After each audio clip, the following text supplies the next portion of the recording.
Good morning all. ನಾನು ಅಮರೇಶ್ ಪೋತ್ನಾಳ್. ಮತ್ತೊಮ್ಮೆ ಎಲ್ರಿಗೂ ಅಮರ್ಸ್ ಕ್ಲಾಸಸ್ಗೆ ಸ್ವಾಗತ. ಇದು ಕ್ಲಾಸ್ ನಂಬರ್ 1182 ಆಗುತ್ತೆ ಮತ್ತು ಕರ್ನಾಟಕ ಆರ್ಥಿಕ ಸಮೀಕ್ಷೆ 2026 ಚಾಪ್ಟರ್ 7ರ 3ನೇ ಭಾಗವನ್ನು ನೋಡ್ತಾ ಹೋಗೋಣ. ನೈಸರ್ಗಿಕ ಸಂಪನ್ಮೂಲಗಳ ನಿರ್ವಹಣೆ ಮತ್ತು ಪರಿಸರ, natural resources management and environment ಆಗುತ್ತೆ. ಸೊ ಬನ್ನಿ ಹಾಗಾದರೆ ಕರ್ನಾಟಕ ಆರ್ಥಿಕ ಸಮೀಕ್ಷೆಯ 7ನೇ ಅಧ್ಯಾಯದ 3ನೇ ಭಾಗ ಕ್ವಶನ್ ನಂಬರ್ 11ರಿಂದ ಸ್ಟಾರ್ಟ್ ಮಾಡ್ತಾ ಹೋಗೋಣ. ಕರ್ನಾಟಕದಲ್ಲಿ ಎಷ್ಟು ಪ್ರಮುಖ ನದಿ ಜಲಾನಯನ ವ್ಯವಸ್ಥೆಗಳಿದ್ದಾವೆ? How many major river basin systems are there in the Karnataka? ಈ ಕಾವೇರಿ ಬಸಿನ್ ಅಥವಾ ಕೃಷ್ಣ ಕೊಳ್ಳ, ಕಾವೇರಿ ಕೊಳ್ಳ ಅಂತ ಏನು ಕರಿತೀವಿ, ಆ ರೀತಿಯ ಒಟ್ಟು ಎಷ್ಟು ನದಿ ವ್ಯವಸ್ಥೆಗಳನ್ನು ಕರ್ನಾಟಕ ಹೊಂದಿದೆ? 7, 5, 6, 8 ಅಂದರೆ 7 ಆಗುತ್ತೆ. ಆ್ಯಕ್ಚುಯಲ್ 5 ಅಂತ ಹೇಳ್ತೀವಿ. ನಂದಿದುರ್ಗ ನದಿ ವ್ಯವಸ್ಥೆಯನ್ನು ಒಂದೆಂದು ಪರಿಗಣಿಸಿದರೆ 5 ಆಗ್ತವೆ. ಅಥವಾ ಈ ನಂದಿದುರ್ಗ ನದಿ ವ್ಯವಸ್ಥೆಯನ್ನು ಮತ್ತೆ 3 ಆಗಿ ಡಿವೈಡ್ ಮಾಡ್ತೀವಿ. ಒಂದು ಉತ್ತರ ಪೆನ್ನಾರ್, ನೆಕ್ಸ್ಟ್ ದಕ್ಷಿಣ ಪೆನ್ನಾರ್ ಮತ್ತು ಪಾಲಾರ್. ಹೀಗೆ ಈ 3 ನದಿಗಳ ಒಂದು ನದಿ ವ್ಯವಸ್ಥೆಯನ್ನು ನಂದಿದುರ್ಗದ ನದಿ ವ್ಯವಸ್ಥೆ ಅಂತ ಕರಿತೀವಿ. 3 ಒಟ್ಟಾಗಿ ನಂದಿದುರ್ಗ ಅಂತ ಕರೆದ್ರೆ 5 ನದಿ ವ್ಯವಸ್ಥೆಗಳು, ಇಲ್ಲ 3 ಸೆಪ್ರೇಟಾಗಿ ಕೌಂಟ್ ಮಾಡಿದರೆ 7 ಜಲಾನಯನ ವ್ಯವಸ್ಥೆಗಳನ್ನು ಕರ್ನಾಟಕ ಹೊಂದಿದೆ. ಇಲ್ಲಿ 7 ಮತ್ತು 5 ಎರಡೂ ಇರೋದ್ರಿಂದ ಕನ್ಫ್ಯೂಸ್ ಆಗುತ್ತೆ. ಹಾಗಾಗಿ ಆ ನಂಬರ್ಗಳನ್ನ ಕೊಡಲ್ಲ ಅವರು ಸಾಮಾನ್ಯವಾಗಿ. ಜಲಸಂಪನ್ಮೂಲ ಇಲಾಖೆ ಅಥವಾ ಭಾರೀ ಮತ್ತು ಮಧ್ಯಮ ನೀರಾವರಿ ಇಲಾಖೆ ಅಂತ ಕರಿತೀವಿ. ಈ ಜಲಸಂಪನ್ಮೂಲ ಇಲಾಖೆ ಕರ್ನಾಟಕ ಸರ್ಕಾರದ ಪ್ರಮುಖ ಇಲಾಖೆಗಳಲ್ಲಿ ಒಂದಾಗಿದೆ. ಈಗ ಪ್ರಸ್ತುತ ರಾಮಲಿಂಗಾರೆಡ್ಡಿರವರು ಈ ಒಂದು ಮಿನಿಸ್ಟರ್ ಆಗಿದ್ದಾರೆ. ಕೃಷಿ ವಲಯದಲ್ಲಿ ಉತ್ಪಾದಕತೆಯನ್ನು ಹೆಚ್ಚಿಸುವ ಪ್ರಮುಖ ಮೂಲವೆಂದರೆ ನೀರಾವರಿ. ರಾಜ್ಯದ ಸರಾಸರಿ ವಾರ್ಷಿಕ ಮಳೆ 1220 ಮಿಲಿಮೀಟರ್ ಇದೆ. ನೋಡಿ, ಎಲ್ಲರೂ ಕೇಳಬಹುದು, ರಾಜ್ಯದ ಸರಾಸರಿ ವಾರ್ಷಿಕ ಮಳೆ ಎಷ್ಟು ಅಂದರೆ 1220 ಮಿಲಿಮೀಟರ್. ಈ ವರ್ಷ ಬಹಳ ಕಡಿಮೆ ಇದೆ. ಈ ಮಳೆಯ 73% ಹೆಚ್ಚು ನೈಋತ್ಯ ಮಾನ್ಸೂನ್ನಿಂದ ಒದಗಲಿದೆ.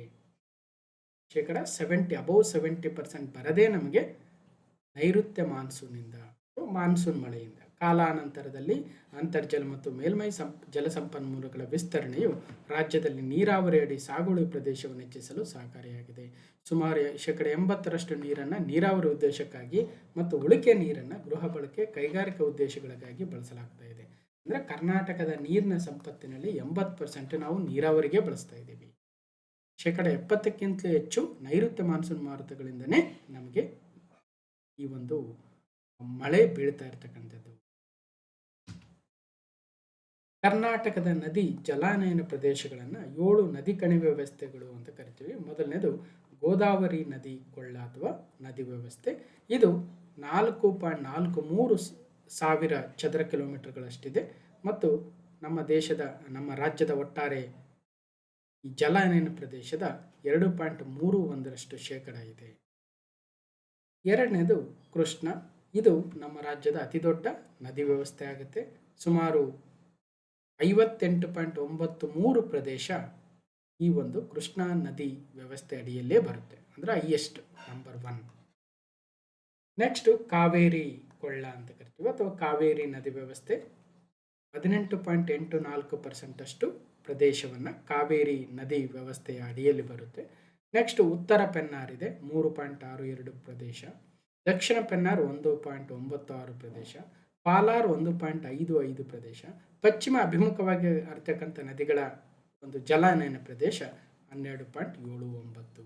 ಸೊ ಒಂದು ಕಡೆಯಿಂದ ನಾವು ಇಳಿಕೆ ಕ್ರಮದಲ್ಲಿ ಹೋದರೆ ಫಸ್ಟು ಕೃಷ್ಣ ಕೊಳ್ಳ ಅಥವಾ ಕೃಷ್ಣಾ ನದಿ ವ್ಯವಸ್ಥೆ, ಎರಡನೇ ಸ್ಥಾನದಲ್ಲಿ ಕಾವೇರಿ ನದಿ ವ್ಯವಸ್ಥೆ, ಮೂರನೇ ಸ್ಥಾನದಲ್ಲಿ ಪಶ್ಚಿಮ ಅಭಿಮುಖವಾಗಿ ಹರಿತಕ್ಕಂಥ ನದಿಗಳ ವ್ಯವಸ್ಥೆ. ಇಲ್ಲಿ ಒಂದೇ ಒಂದು ಪರ್ಟಿಕ್ಯುಲರ್ ನದಿ ಇಲ್ಲ ಅನ್ನೋದು ಇಲ್ಲಿ ಗಮನಿಸಬೇಕು. ಹಾಗೆ 4ನೇ ಸ್ಥಾನದಲ್ಲಿ ಬರುತ್ತೆ ಉತ್ತರ ಪೆನ್ನಾರ್.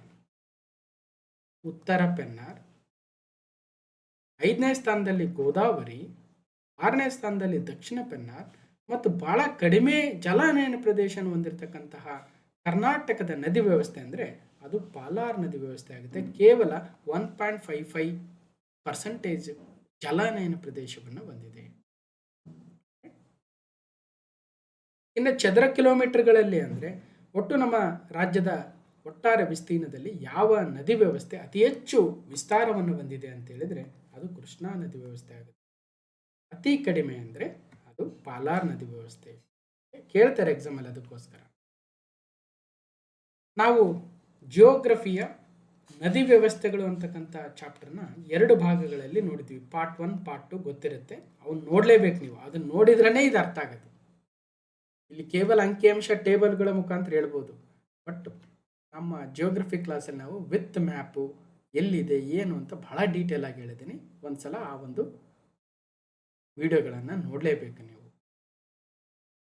ಒಟ್ಟಾರೆ 5 ನದಿ ವ್ಯವಸ್ಥೆಗಳಂತ ಹೇಳ್ತೀವಿ. ಕೃಷ್ಣಾ ನದಿ ವ್ಯವಸ್ಥೆ, ಕಾವೇರಿ ನದಿ ವ್ಯವಸ್ಥೆ, ಗೋದಾವರಿ ನದಿ ವ್ಯವಸ್ಥೆ, ಪಶ್ಚಿಮ ಅಭಿಮುಖವಾಗಿರ್ತಕ್ಕಂಥ ನದಿಗಳ ವ್ಯವಸ್ಥೆ, ನಂತರ ನಂದಿದುರ್ಗದ ನದಿ ವ್ಯವಸ್ಥೆ. ಈ ನಂದಿದುರ್ಗವನ್ನು ಮತ್ತೆ ಉತ್ತರ ಪೆನ್ನಾರ್, ದಕ್ಷಿಣ ಪೆನ್ನಾರ್, ಪಾಲಾರ್ ಎಂದು 3 ವಿಧಗಳಾಗಿ ವಿಂಗಡಿಸ್ತಾ ಹೋಗ್ತೀವಿ. ಪೂರ್ವಕ್ಕೆ ಹರಿತಕ್ಕಂಥ ನದಿಗಳೇನಿದಾವೆ ರಾಜ್ಯದ ವಿಸ್ತೀರ್ಣದ ಸುಮಾರು 86.32% ಭೂಪ್ರದೇಶವನ್ನು ಹೊಂದಿದ್ರೂ ಕೂಡ ನೀರಿನ ಪ್ರಮಾಣ ಕೇವಲ 41.7%.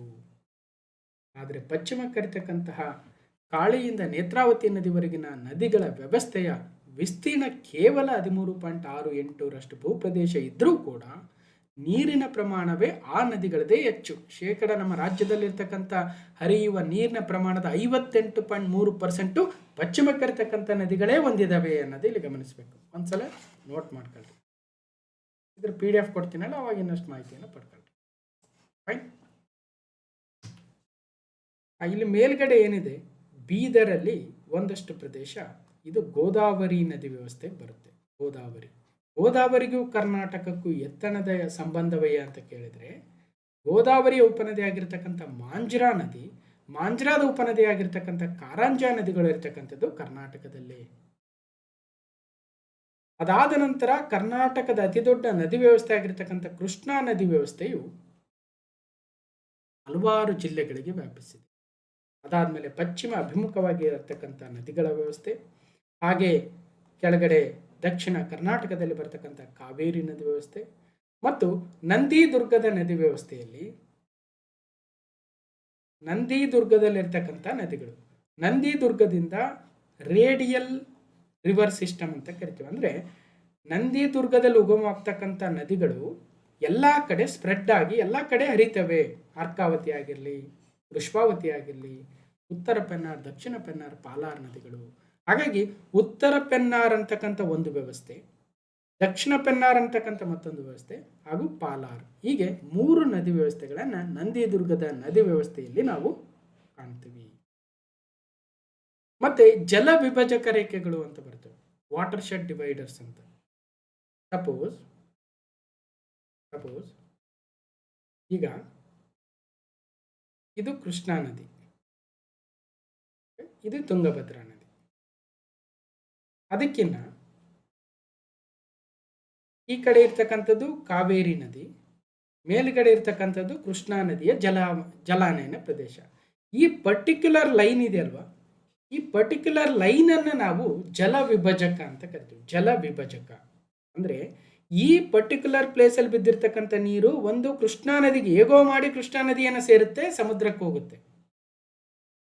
ಅದಕ್ಕಿಂತ ಈಚೆ ಬಿದ್ದಿರ್ತಕ್ಕಂಥ ನೀರು ಕಾವೇರಿ ನದಿಯನ್ನು ಸೇರುತ್ತೆ, ಅಗೇನ್ ಸಮುದ್ರಕ್ಕೆ ಹೋಗಿ ಸೇರುತ್ತೆ, ಬೇ ಆಫ್ ಬೆಂಗಾಲ್.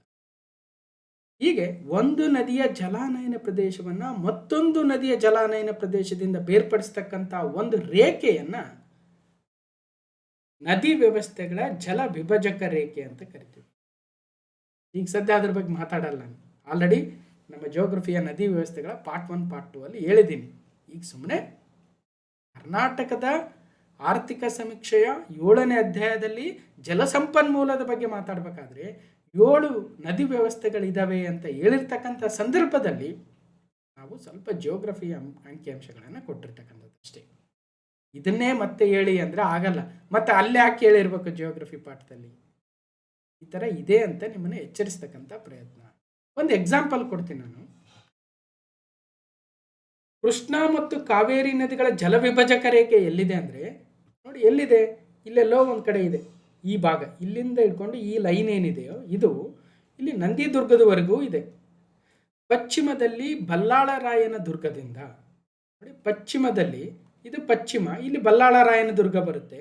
ಈ ಬಲ್ಲಾಳರಾಯನ ದುರ್ಗದಿಂದ ನಂದಿದುರ್ಗದವರೆಗೆ, ಪಶ್ಚಿಮದಲ್ಲಿ ಬಲ್ಲಾಳರಾಯನ ದುರ್ಗದಿಂದ ಪೂರ್ವಕ್ಕೆ ನಂದಿದುರ್ಗದವರೆಗೆ ಎಳೆಯಲ್ಪಡುವ ರೇಖೆಯೇ ಕಾವೇರಿ ಮತ್ತು ಕೃಷ್ಣಾ ನದಿಗಳ ಜಲವಿಭಜಕ ರೇಖೆಯಾಗುತ್ತೆ. ಇಷ್ಟು ಮಾತ್ರ ಹೇಳ್ತೀನಿ. ಇನ್ನು ಕಾವೇರಿ ದಕ್ಷಿಣ ಪೆನ್ನಾರ್ಗೆ ಎಲ್ಲಿದೆ? ಕೃಷ್ಣಾ ಉತ್ತರ ಪೆನ್ನಾರ್ಗಳ ನದಿ ಜಲ ವಿಭಾಜಕ ರೇಖೆ ಎಲ್ಲಿದೆ? ಪಾಲಾರ್, ಪೆನ್ನಾರ್, ಕೃಷ್ಣಾ, ಮಾಂಜರ, ತುಂಗ ಹಲವಾರಿದ್ದಾವೆ ನೋಡಿ. ಪ್ರಶ್ನೆಗಳಿಗೆ ಹೋಗೋಣ. 2015ರ ಪ್ರಿಲಿಮ್ಸಲ್ಲಿ ಏನು ಕೇಳಿದರೆ, ಕರ್ನಾಟಕದಲ್ಲಿ ಜಲಾನಯನ ಪ್ರದೇಶದ ವ್ಯಾಪ್ತಿಯ ಇಳಿಕೆಯ ಕ್ರಮವನ್ನು ಈ ಪೈಕಿ ಗುರುತಿಸಿರಿ. Identify the correct sequence of river catchment areas in Karnataka in descending order. ಒಂದು ನದಿ ಈಗ ಹರಿತಾ ಇದೆ ಅಂದರೆ ಇದು ನದಿ ಮುಂದೆ ಹರಿದು ಸಮುದ್ರಕ್ಕೆ ಹೋಗಿ ಸೇರುತ್ತೆ. ಫೈನ್. ಈ ಜಲಾನಯನ ಪ್ರದೇಶ ಅಥವಾ ಕ್ಯಾಚ್ಮೆಂಟ್ ಏರಿಯಾ ಅಂದರೆ ಈಗ ಮಳೆ ಬಿದ್ದಾಗ ಆ ಹನಿಯ ನೀರು, ಮಳೆಯ ನೀರು ಯಾವ ನದಿ ಹೋಗಿ ಸೇರುತ್ತೆ? ಏನು ಕೃಷ್ಣಾ ಹೋಗಿ ಸೇರುತ್ತಾ? ಏನು ಕಾವೇರಿ ಹೋಗಿ ಸೇರುತ್ತಾ? ಕೃಷ್ಣಾ ಹೋಗಿ ಸೇರಿದರೆ ಅಂದರೆ ಡೈರೆಕ್ಟ್ ಕೃಷ್ಣ ಸೇರದೇ ಇರ್ಬೋದು, ಅದರ ಉಪನದಿ ಆಗಿರ್ತಕ್ಕಂಥ ತುಂಗ, ಭೀಮಾ, ತುಂಗಭದ್ರಾ, ಭದ್ರಾ ಅಥವಾ 16 ಉಪನದಿಗಳೇನಿದ್ದಾವೆ ಆ ಉಪನದಿಗಳಿಗೆ ಹೋಗಿ ಸೇರಿ ನಂತರ ಅಲ್ಟಿಮೇಟ್ಲಿ ಸಮುದ್ರ ಹೋಗಿ ಸೇರುತ್ತೆ, ಕೃಷ್ಣಾ ನದಿಯನ್ನು ಸೇರಿ. ಈ ಏರಿಯಾವನ್ನು ನಾವು ಕ್ಯಾಚ್ಮೆಂಟ್ ಏರಿಯಾ ಅಂತ ಕರಿತೀವಿ. ಆ ಕ್ಯಾಚ್ಮೆಂಟ್ ಏರಿಯಾ ಎಷ್ಟಿದೆ ನಮ್ಮ ರಾಜ್ಯದಲ್ಲಿ ಅನ್ನೋದನ್ನು ನಾವು ಲೆಕ್ಕ ಹಾಕ್ತಾ ಹೋದಾಗ ಕೃಷ್ಣಾ ನದಿಯ ಅತಿ ಹೆಚ್ಚು ಜಲಾನಯನ ಪ್ರದೇಶ ಅಥವಾ ಕ್ಯಾಚ್ಮೆಂಟ್ ಏರಿಯಾವನ್ನು ಹೊಂದಿದೆ ಕೃಷ್ಣಾ ನದಿ ವ್ಯವಸ್ಥೆ. ಅದಕ್ಕೆ ಫಸ್ಟ್ ಟಾಪಲ್ಲಿ ಇರ್ತೇವೆ. ಎರಡನೇ ಸ್ಥಾನದಲ್ಲಿ ಯಾವುದಿದೆ? ಕಾವೇರಿ ಅಂತ ನೋಡಿದ್ವಿ, ಕಾವೇರಿ. ಮೂರನೇ ಸ್ಥಾನದಲ್ಲಿ ಯಾವುದಿದೆ? ಪಶ್ಚಿಮ ಅಭಿಮುಖವಾಗಿರ್ತಕ್ಕಂಥ ನದಿ ವ್ಯವಸ್ಥೆ. ಬಟ್ ಈ ಎಕ್ಸಾಮಲ್ಲಿ ಈ ಒಂದು ಪ್ರಶ್ನೆ ಪರ್ಟಿಕ್ಯುಲರ್ ಆಗಿ ಕೊಟ್ಟಿಲ್ಲ. ಹಾಗೆ 4ನೇ ಸ್ಥಾನದಲ್ಲಿ ಯಾವುದಿದೆ? ಉತ್ತರ ಪೆನ್ನಾರ್ ಇದೆ. 5ನೇ ಸ್ಥಾನದಲ್ಲಿ ಯಾವುದಿದೆ? ಗೋದಾವರಿ ನದಿ ವ್ಯವಸ್ಥೆ. ಸರಿಯಾದ ಉತ್ತರ 2ನೇ ಆಪ್ಷನ್ ಆಗುತ್ತೆ. ಇಲೆಕ್ಷನ್ 3 ಅಂತ ಕೊಟ್ಟಿದ್ದೀವಿ, 2ನೇ ಆಪ್ಷನ್ ಸರಿಯಾದ ಉತ್ತರ. 3 ಆಗಿದ್ರೆ ಹೋಗಿ ಚೆಕ್ ಮಾಡಿ, ಅಲ್ಟಿಮೇಟ್ಲಿ ನಿಮಗೆ ಯೂಸ್ ಆಗಬೇಕಷ್ಟೆ.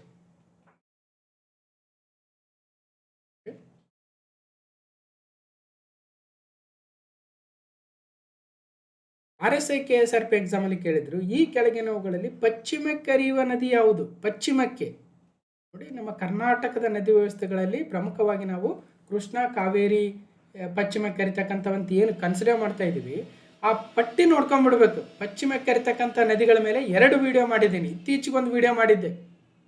ಪಶ್ಚಿಮಕ್ಕೆ ಹರಿತಕ್ಕಂಥ ನದಿಗಳ ಮೇಲೆ ಸಣ್ಣ ಪುಟ್ಟ ನದಿಗಳು, ಉದ್ಯಾವರ ನದಿ ಎಲ್ಲಿದೆ, ಶಾಂಭವಿ ನದಿ ಎಲ್ಲಿ ಹರಿಯುತ್ತೆ, ಗುರುಪನ ನದಿ ಯಾವ ನದಿಯನ್ನು ಹೋಗಿ ಸೇರುತ್ತೆ, ಬಡಗಣ ನದಿ ಎಲ್ಲಿದೆ, ಮಲ್ಪೆ ನದಿ ಮತ್ತೊಂದು.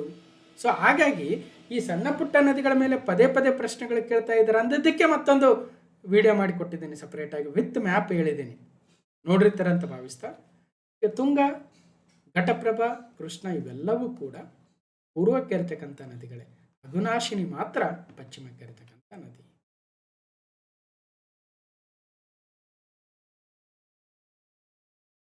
ಇವೆಲ್ಲ ಆಲ್ರೆಡಿ ಮಾತಾಡಿದ್ದೀವಿ ನಾವು. ನೆಕ್ಸ್ಟ್, BMTC ಕಂಡಕ್ಟರ್ಲಿ ಭಾರತದ ನದಿಗಳಿಗೆ ಸಂಬಂಧಿಸಿದಂತೆ ಕೆಳಗಿನ ಹೇಳಿಕೆಗಳನ್ನು ಪರಿಗಣಿಸಿ. ಫಸ್ಟ್ ಒನ್, ಕೃಷ್ಣಾ ನದಿಯು ಪರ್ಯಾಯ ದ್ವೀಪ ಭಾರತದಲ್ಲಿ ಪೂರ್ವಕ್ಕೆ ಹರಿತಕ್ಕಂಥ 2ನೇ ಅತಿ ದೊಡ್ಡ ನದಿ. ಭಾರತದ ಪರ್ಯಾಯ ದ್ವೀಪ ಪ್ರಸ್ಥಭೂಮಿ ಅಂತ ಏನು ಕರಿತೀವಿ, ಈ ಪೆನಿನ್ಸುಲಾರ್ ಇಂಡಿಯಾದಲ್ಲಿ ಪೂರ್ವಕ್ಕೆ ಹರಿತಕ್ಕಂಥ ನದಿಗಳನ್ನು ತೆಗೆದುಕೊಂಡಾಗ ಒಂದು ಕಡೆ ಮಹಾನದಿಯಿಂದ ಹಿಡಿದು ಗೋದಾವರಿ, ಕೃಷ್ಣ, ಕಾವೇರಿ ಇಂತಹ ನದಿಗಳನ್ನು ಸೇರಿಸಿದಾಗ 2ನೇ ಅತಿ ದೊಡ್ಡ ನದಿ ಪೂರ್ವಕ್ಕೆ ಹರಿತಕ್ಕಂಥದ್ದು ಕೃಷ್ಣಾ ನದಿ ಅಂದರೆ ಸರಿ ಅನಿಸುತ್ತಾ ಇದೆ. ಯಾಕಂದರೆ ಗೋದಾವರಿ ಅತಿ ದೊಡ್ಡದು, 2ನೇದೇ ಕೃಷ್ಣ. ಇನ್ನು ಬಿ, ತಪತಿ ನದಿಯು ಪರ್ಯಾಯ ದ್ವೀಪ ಭಾರತದಲ್ಲಿ ಪಶ್ಚಿಮಕ್ಕೆ ಹರಿತಕ್ಕಂಥ 2ನೇ ಅತಿ ದೊಡ್ಡ ನದಿ. ಪಶ್ಚಿಮಕ್ಕೆ ಹರಿತಕ್ಕಂಥ ನದಿಗಳು ತಪತಿ, ನರ್ಮದಾ, ಕಾಳಿ, ನೇತ್ರಾವತಿ, ಲೂನಿ, ಸಾಬರಮತಿ, ತಪತಿ ಇಂತಹ ನದಿಗಳೇನಿದ್ದಾವೆ, ಈ ನದಿಗಳಲ್ಲಿ ಹರಿತಕ್ಕಂಥ ನದಿಗಳಲ್ಲಿ ನರ್ಮದಾ ನದಿಯು ಅತಿ ದೊಡ್ಡ ನದಿ ಆದರೆ 2ನೇ ಅತಿ ದೊಡ್ಡ ನದಿ ತಪತಿ ನದಿ ಅಂತ ಹೇಳ್ತಾ ಇದ್ದಾರೆ BMTC ಕಂಡಕ್ಟರ್ ಎಕ್ಸಾಮ್. ಸರಿಯಾಗಿರ್ತಕ್ಕಂಥದ್ದು. ಯಾಕಂದರೆ ಯಾವ್ಯಾವ ನದಿಗಳಿದ್ದಾವೆ ಸೊ ಲೂನಿ ನದಿ, ಸಾಬರಮತಿ, ಮಾಹಿ, ನರ್ಮದಾ, ತಪತಿ, ಮಾಂಡೋವಿ, ಜುವಾರಿ, ಕಾಳಿ ನದಿ, ಬೇಡ್ತಿ, ಶರಾವತಿ, ಪೆರಿಯಾರ್, ಪಂಬಾ, ಹೀಗೆ ಕೇರಳದಲ್ಲೂ ಕೂಡ ಹಲವಾರು ನದಿಗಳಿದ್ದಾವೆ. ಕರ್ನಾಟಕದಲ್ಲಿ, ಮಹಾರಾಷ್ಟ್ರದಲ್ಲಿ, ಗುಜರಾತಲ್ಲಿ, ಈವನ್ ರಾಜಸ್ಥಾನದಲ್ಲೂ ಕೂಡ ವೆಸ್ಟ್ ಫ್ಲೋಯಿಂಗ್ ರಿವರ್ಸ್ ಅನ್ನು ಕಾಣ್ತಾ ಇದ್ದೀವಿ. ಈ ವೆಸ್ಟ್ ಫ್ಲೋಯಿಂಗ್ ರಿವರ್ಸ್ ಅಲ್ಲಿ ಎರಡನೇ ಅತಿ ದೊಡ್ಡ ನದಿ ತಪತಿ ಅಂತ ಹೇಳ್ತಾ ಇದ್ದಾರೆ, ಸರಿ ಇದೆ. ಪ್ರಶ್ನೆ ಈಗ ಬರುತ್ತೆ. ಅದೇ ಎಕ್ಸಾಮ್ ಅಲ್ಲಿ ಏರಿಕೆ ಕ್ರಮದಲ್ಲಿ ಬರೆದಾಗ ನದಿಗಳ ಉದ್ದಕ್ಕೆ ಕಿಲೋಮೀಟರ್ಗಳಲ್ಲಿ ಅನುಗುಣವಾಗಿ ಈ ಕೆಳಗೆ ಕೊಟ್ಟಿರುವ ಉತ್ತರಗಳಲ್ಲಿ ಯಾವುದು ಸರಿಯಾಗಿದೆ? ಏರಿಕೆ ಕ್ರಮ ಅಂತ. Which one of the following is correct sequence in the given rivers in increasing order of lengths in kilometre? Increasing order of lengths. ಈಗ ಆಲ್ರೆಡಿ ಹೇಳ್ತಾ ಇದ್ವಿ, ಗೋದಾವರಿ ಅತಿ ಹೆಚ್ಚಿನ ಉದ್ದವನ್ನು ಅರಿಯುತ್ತೆ, ಹಾಗಾಗಿ ಗೋದಾವರಿ ಲಾಸ್ಟಲ್ಲಿ ಬರಬೇಕು, ಯಾಕಂದ್ರೆ ಏರಿಕೆ ಕ್ರಮದಲ್ಲಿ ಬರಬೇಕು. ಅದಾದ್ಮೇಲೆ ಕೃಷ್ಣ ಬರಬೇಕು, ಅದಾದ್ಮೇಲೆ ಮಹಾನದಿ, ಅದಾದ್ಮೇಲೆ ಕಾವೇರಿ. ಕಾವೇರಿ ಚಿಕ್ಕದು comparative to Mahanadi, Krishna, Godavari. Just example, ನದಿ ವ್ಯವಸ್ಥೆಗಳ ಮೇಲೆ ಕೇವಲ ಕರ್ನಾಟಕದಷ್ಟೇ ಅಲ್ಲ, ಭಾರತದ ನದಿ ವ್ಯವಸ್ಥೆ ಮೇಲೆ ಕೂಡ ಈ ರೀತಿ ಪ್ರಶ್ನೆಗಳನ್ನು ಕೇಳ್ತಾರೆ ಅನ್ನೋ ಹೇಳುವ ಉದ್ದೇಶ. ಮುಂದುವರಿಯುತ್ತಾ, ಜಲಸಂಪನ್ಮೂಲ ಇಲಾಖೆಯ ಉದ್ದೇಶ ಏನಾಗಿದೆ? ಯಾಕೆ ಜಲಸಂಪನ್ಮೂಲ ಇಲಾಖೆ ಇದೆ? ರಾಮಲಿಂಗಾರೆಡ್ಡಿ ಅವರು ಅದರ ಸಚಿವರಾಗಿದ್ದಾರೆ. ಏನಿದ್ರ ಉದ್ದೇಶ? ಜಲಸಂಪನ್ಮೂಲ ಇಲಾಖೆಯ ಉದ್ದೇಶವು ನೀರಾವರಿಗಾಗಿ ಮೇಲ್ಮೈ ನೀರನ್ನು ಬಳಸಿಕೊಳ್ಳುವುದು ಮತ್ತು ಕುಡಿಯುವ ಹಾಗೂ ಕೈಗಾರಿಕೆಗೆ ಬಳಕೆಯ ನೀರನ್ನು ಒದಗಿಸ್ತಕ್ಕಂಥದ್ದು. ಭಾರೀ ಮತ್ತು ಮಧ್ಯಮ ನೀರಾವರಿ ಯೋಜನೆಗಳ ಅನುಷ್ಠಾನದ ಮೂಲಕ 40.66 ಲಕ್ಷ ಹೆಕ್ಟೇರ್ ನೀರಾವರಿ ಸಾಮರ್ಥ್ಯವನ್ನು ಸಾಧಿಸ್ತಕ್ಕಂಥದ್ದು. ಜಲಸಂಪನ್ಮೂಲ ಇಲಾಖೆಯ ಅಡಿಯಲ್ಲಿ ಯೋಜನೆಗಳ ಚಟುವಟಿಕೆಗಳ ಅನುಷ್ಠಾನದ ಪ್ರಮುಖ ಅಂಶಗಳು: ವಿಶ್ವ ಬ್ಯಾಂಕ್ ನೆರವಿನಡಿ ಡ್ರಿಪ್ ಪ್ರಾಜೆಕ್ಟ್ ತಂದಿದ್ದಾರೆ, ಡ್ಯಾಮ್ ರಿಹ್ಯಾಬಿಲಿಟೇಷನ್ ಇಂಪ್ರೂವ್ಮೆಂಟ್ ಪ್ರಾಜೆಕ್ಟ್ ಅಂತ. ಸೊ ಅಣೆಕಟ್ಟು ಪುನಶ್ಚೇತನ ಮತ್ತು ಸುಧಾರಣಾ ಕಾರ್ಯಕ್ರಮದ ಅಡಿಯಲ್ಲಿ ನಮ್ಮ ದೇಶದಲ್ಲಿರ್ತಕ್ಕಂಥ ಸಾವಿರಾರು ಅಣೆಕಟ್ಟುಗಳನ್ನು ಪುನಶ್ಚೇತನ ಮಾಡಬೇಕು. ಈಗ ಮೊನ್ನೆ ನಮ್ಮ ತುಂಗಭದ್ರಾ ಅಣೆಕಟ್ಟಿನ 33 ಗೇಟ್ಗಳನ್ನು ಹೊಸದಾಗಿ ಮಾಡಿದ್ರು. 3 ರಾಜ್ಯಗಳ ಮುಖ್ಯಮಂತ್ರಿಗಳು ಕೂಡ ಅಲ್ಲಿ ಭಾಗವಹಿಸಿದ್ರು, ಆಂಧ್ರ ಪ್ರದೇಶ, ತೆಲಂಗಾಣ, ನಮ್ಮ ಕರ್ನಾಟಕದ ಮುಖ್ಯಮಂತ್ರಿಗಳು ಸೇರಿದಂತೆ. ಅಂದರೆ ಅಣೆಕಟ್ಟುಗಳ ಪುನಶ್ಚೇತನ. ಅದೇ ರೀತಿಯಲ್ಲಿ ಅಣೆಕಟ್ಟುಗಳ ನೀರನ್ನು, ಆ ಗೇಟ್ಗಳನ್ನು ತೆಗೆಯೋದಕ್ಕೆ ಸ್ಕಾಡಾ ಆಧಾರಿತ ಆಟೋಮೇಷನ್ ಅಳವಡಿಕೆ, ನೀರಿನ ಕಾಲುವೆಗಳೇನಿದ್ದಾವೆ ಅವುಗಳ ಆಧುನೀಕರಣ, ಈ ರೀತಿಯ ಸಾಕಷ್ಟು ಕೆಲಸಗಳನ್ನು ಜಲಸಂಪನ್ಮೂಲ ಇಲಾಖೆ ಮಾಡ್ತಾ ಇದೆ. ಅದರಲ್ಲಿ ಭಾರಿ ಮತ್ತು ಮಧ್ಯಮ ನೀರಾವರಿ ಇಲಾಖೆ ಅಂತ ಕರಿತೀವಿ. ರಾಜ್ಯದಲ್ಲಿ ಬೇಸಾಯಕ್ಕೆ ಯೋಗ್ಯವಾದ ಅಚ್ಚುಕಟ್ಟು ಪ್ರದೇಶ 1,40,598 ಚದರ ಕಿಲೋಮೀಟರ್ ಇದೆ. ರಾಜ್ಯದ 1,91,791 ಸ್ಕ್ವೇರ್ ಕಿಲೋಮೀಟರ್ ಅಲ್ಲಿ 1,40,598 ಚದರ ಕಿಲೋಮೀಟರ್ ಅಷ್ಟು ಭೂಮಿ ಬೇಸಾಯಕ್ಕೆ ಲಭ್ಯವಿದೆ. ಆದರೆ ಎಲ್ಲವೂ ನೀರಾವರಿ ಅಡಿಯಲ್ಲಿ ಬಂದಿದೆಯಾ? ಗೊತ್ತಿಲ್ಲ. ಭಾರೀ ಮತ್ತು ಮಧ್ಯಮ ನೀರಾವರಿ ಯೋಜನೆಗಳ ಅಡಿಯಲ್ಲಿ 42 ಲಕ್ಷ ಹೆಕ್ಟೇರ್ ಮಾತ್ರ ಇದೆ. 42 ಲಕ್ಷ ಹೆಕ್ಟೇರ್. ಡಿಸೆಂಬರ್ 2024 ಅಂತ್ಯದವರೆಗೆ 30.85 ಲಕ್ಷ ಹೆಕ್ಟೇರ್ ನೀರಾವರಿ ಸಾಮರ್ಥ್ಯವನ್ನು ಸಾಧಿಸಲಾಗಿದೆ. ಅಲ್ಲ, 42.08 ಲಕ್ಷ ಹೆಕ್ಟೇರ್ ನೀರಾವರಿ ಸಾಮರ್ಥ್ಯ ಸಾಧಿಸಲು ಅಂದಾಜಿಸಲಾಗಿದೆ. ಹಾಗಂತ ಇನ್ನೂ 42 ಲಕ್ಷ ಆಗಿಲ್ಲ. 30 ಲಕ್ಷ ಹೆಕ್ಟೇರ್ ಪ್ರದೇಶ ಮಾತ್ರ ನೀರಾವರಿ ಅಡಿಯಲ್ಲಿ ಬಂದಿದೆ. ಇನ್ನು 11.23 ಲಕ್ಷ ಹೆಕ್ಟೇರ್ ನೀರಾವರಿ ಅಡಿಯಲ್ಲಿ ತರುವುದು ಬಾಕಿ ಉಳಿದಿದೆ. ನೋಡಿ, ಇಂಥ ಅಂಕಿಅಂಶಗಳು ಕೆಲವೊಂದ್ಸಲ ಹೇಳ್ಬಿಡ್ತಾರೆ. ಅದಕ್ಕೋಸ್ಕರ ಅನುದಾನವನ್ನು ಎಷ್ಟು ಹಂಚಿಕೆ ಮಾಡ್ತಾ ಇದ್ದಾರೆ? ಹಾಗಾದ್ರೆ ರಾಜ್ಯ ಸರ್ಕಾರವು ನಿಗಮಗಳಿಂದ ಪಡೆಯಲಾದ ಸಾಲಗಳು ಮತ್ತು ಎರವಲು ಪಡೆದ ಹಣವನ್ನು ಮರುಪಾವತಿಸಲು ಸಾಲ ಮರುಪಾವತಿಗೆ ಹೊರತುಪಡಿಸಿ ಯೋಜನೆಗಳ ಅನುಷ್ಠಾನಕ್ಕಾಗಿ ಬಂಡವಾಳ ವೆಚ್ಚ ಅಡಿಯಲ್ಲಿ ಅನುದಾನ ಬಳಸ್ತಾ ಇದೆ. ಮತ್ತು ಜಲಸಂಪನ್ಮೂಲ ಇಲಾಖೆಯಡಿ ಯೋಜನೆಗಳಿಗಾಗಿ ನಬಾರ್ಡು, ಕೇಂದ್ರ ಸರ್ಕಾರದ ಯೋಜನೆಗಳು ಮತ್ತು ವಿಶ್ವ ಬ್ಯಾಂಕ್ ನೆರವಿನ ಅಡಿ ಧನ ಸಹಾಯವನ್ನು ಕೂಡ ಪಡೀತಾ ಇದೆ. ಇನ್ನೊಂದು ಬಹಳ ಇಂಪಾರ್ಟೆಂಟು, 2023-24 ವಿವಿಧ ಮೂಲಗಳಿಂದ ಅಭಿವೃದ್ಧಿಪಡಿಸಿದ ನೀರಾವರಿ ಕ್ಷೇತ್ರ ಮಾಹಿತಿಯನ್ನು ಕೋಷ್ಟಕ ಕೊಟ್ಟಿದ್ದಾರೆ ಕೆಳಗಡೆ. ಏನು ನೀರಾವರಿ ಕ್ಷೇತ್ರ ಮಾಹಿತಿ ಅಂದರೆ, ಈಗ ಕಾಲುವೆಗಳು ಅಂತ ಕೊಟ್ಟಿದ್ದಾರೆ, ಕೆರೆಗಳು ಇದ್ದಾವೆ, ಬಾವಿಗಳಿದ್ದಾವೆ, ಕೊಳವೆ ಬಾವಿ, ಕೊರೆದ ಬಾವಿಗಳಿದ್ದಾವೆ, ಇತರ ಮೂಲಗಳು. ಅಂದರೆ ಒಟ್ಟಾರೆ ನಮ್ಮ ರಾಜ್ಯದ ನೀರಾವರಿ ಪ್ರದೇಶ ಏನಿದೆ, ಆ ನೀರಾವರಿ ಪ್ರದೇಶದಲ್ಲಿ ಅತಿ ಹೆಚ್ಚು ನೀರಾವರಿಯನ್ನು ಕೊಟ್ಟಿರ್ತಕ್ಕಂತಹ ವಿಧ ಅಥವಾ ಮೂಲ ಯಾವುದು ಅಂದರೆ ಕೊಳವೆ ಬಾವಿಗಳು ಮತ್ತು ಕೊರೆದ ಬಾವಿಗಳು. ನಮ್ಮ ರಾಜ್ಯದ ಒಟ್ಟಾರೆ 59.74% ಭೂಮಿ ನೀರಾವರಿ ಕ್ಷೇತ್ರ ಅದು ಕೊಳವೆ ಬಾವಿ ಕೊರೆದ ಬಾವಿಗಳಿಂದ ನೀರಾವರಿಯನ್ನು ಒದಗಿಸಿರ್ತಕ್ಕಂಥದ್ದು. ಹಾಗಾಗಿ ಅತಿ ಹೆಚ್ಚು ಯಾವುದು ಅಂದರೆ ಅದು ಕೊಳವೆ ಬಾವಿಗಳಾಗ್ತವೆ. ಎರಡನೇ ಅತಿ ಹೆಚ್ಚು ನೀರಾವರಿ ವ್ಯವಸ್ಥೆಯನ್ನು ಒದಗಿಸಿರ್ತಕ್ಕಂಥ ಒಂದು ಮೂಲ ಅಂದರೆ ಅದು ಕಾಲುವೆಗಳಾಗ್ತವೆ, 18.86% ಅಷ್ಟು. ಮೂರನೇ ಸ್ಥಾನದಲ್ಲಿದೆ ಬಾವಿಗಳ ಮೂಲಕ. ನಮ್ಗೆ ಅನಿಸ್ಬೋದು ಕರ್ನಾಟಕದಲ್ಲಿ ಎಷ್ಟೆಲ್ಲ ಅಣೆಕಟ್ಟುಗಳಿದ್ದಾವೆ, 50ಕ್ಕೂ ಹೆಚ್ಚು 100ಕ್ಕೂ ಹೆಚ್ಚಿನ ಅಣೆಕಟ್ಟುಗಳಿದ್ದಾವೆ ನಮ್ಮಲ್ಲಿ, ಬ್ಯಾರೇಜ್ಗಳು ಸೇರಿದಂತೆ. ಅಂತಹ ಬ್ಯಾರೇಜ್ಗಳಿಂದ, ಅಣೆಕಟ್ಟುಗಳಿಂದ, ಜಲಾಶಯಗಳಿಂದ ನೀರಿನ ಸೆಲೆಗಳ ಅಥವಾ ಕಾಲುವೆಗಳ ಮುಖಾಂತರ ನೀರನ್ನು ಹರಿಸ್ತಾ ಇದ್ದೀವಿ. ಆಗ ನೋಡ್ಕೊಂಡ್ರೆ ಕಾಲುವೆಗಳ ಮುಖಾಂತರನೇ ಹೆಚ್ಚಿನ ನೀರಾವರಿ ಪ್ರದೇಶ ಒದಗಿಸಿದೆಯೇನೋ ಕರ್ನಾಟಕ ಅಂತ ಫೀಲ್ ಬರುತ್ತೆ. ಆದರೆ ಅಲ್ಲ, ಅದರ ವಿಸ್ತೀರ್ಣ ಇರ್ತಕ್ಕಂಥದ್ದು ಕೇವಲ 19%. ಆದರೆ 60% ಅಷ್ಟು ನೀರಾವರಿ ಪ್ರದೇಶವನ್ನು ಕೊಟ್ಟಿರೋದೇ ಕೊಳವೆ ಬಾವಿಗಳು ಅಥವಾ ಕೊರೆದ ಬಾವಿಗಳು. ಕೆರೆಗಳಿಂದ 1.58 ಮತ್ತು ಬಾವಿಗಳಿಂದ 7.82. ಹಾಗಾಗಿ ನಿವ್ವಳ ನೀರಾವರಿ ಕ್ಷೇತ್ರದಲ್ಲಿ ಎಲ್ಲ ನೀರಾವರಿಗಳ ಮೂಲಗಳ ಪೈಕಿ ಕೊಳವೆ ಬಾವಿಗಳು ಅಥವಾ ಕೊರೆದ ಬಾವಿಗಳಿಂದ ನೀರಾವರಿ ಆಗಿರುವ ಕ್ಷೇತ್ರದ ಪಾಲು ಅತ್ಯಧಿಕವಾಗಿದೆ. ಅದು 59.74%. ನಂತರ ಎರಡನೇ ಪ್ರಮುಖ ನೀರಾವರಿ ಮೂಲವು ಕಾಲುವೆಗಳಾಗಿದ್ದು 18.86% ಬಾವಿಗಳಿಂದ ನೀರಾವರಿಯಾಗಿರ್ತಕ್ಕಂಥ ಕ್ಷೇತ್ರದ ಪಾಲು 7.282% ನೋಡ್ಬೋದು. ಮತ್ತು ಒಟ್ಟಾರೆ ನೀರಾವರಿ ಕ್ಷೇತ್ರ ಅಂತ ಬಂದರೆ ರಾಜ್ಯದ 35.31 ಲಕ್ಷ ಹೆಕ್ಟೇರ್ಗಳಷ್ಟು ನೀರಾವರಿ ಕ್ಷೇತ್ರವನ್ನು ಕೊಳವೆ ಬಾವಿಗಳೇ ಕೊಟ್ಟಿದ್ದಾವೆ. ಕಾಲುವೆಗಳ ಪ್ರಮಾಣ 10.34 ಲಕ್ಷ ಹೆಕ್ಟೇರ್ಗಳಷ್ಟಾಗಿದೆ. 2024 ಪ್ರಿಲಿಮ್ಸ್ ಪೇಪರಲ್ಲಿ ಒಂದು ಎಕ್ಸಾಮಲ್ಲಿ ಪ್ರಶ್ನೆ ಕೇಳಿದ್ದೆ, ರೀ ಎಕ್ಸಾಮಲ್ಲಿ, which one of the following source of irrigation contributes highest percentage share to the net irrigated area in Karnataka.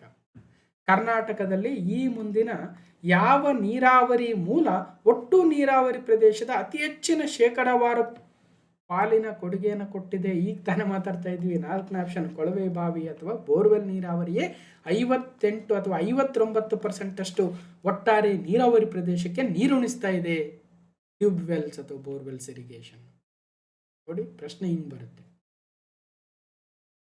BMTC ಕಂಡಕ್ಟರಲ್ಲಿ ಈ ಕೆಳಕಂಡ ಯಾವ ಜಿಲ್ಲೆಯು 2021 ಅಂಕಿಅಂಶದ ಪ್ರಕಾರ ಕರ್ನಾಟಕದ ಅತಿ ಹೆಚ್ಚು ಕಾಲುವೆ ನೀರಾವರಿಯನ್ನು ಹೊಂದಿರುವ ಜಿಲ್ಲೆಯಾಗಿದೆ ಅಂದರೆ ನಮ್ಮ ರಾಯಚೂರು ಜಿಲ್ಲೆ.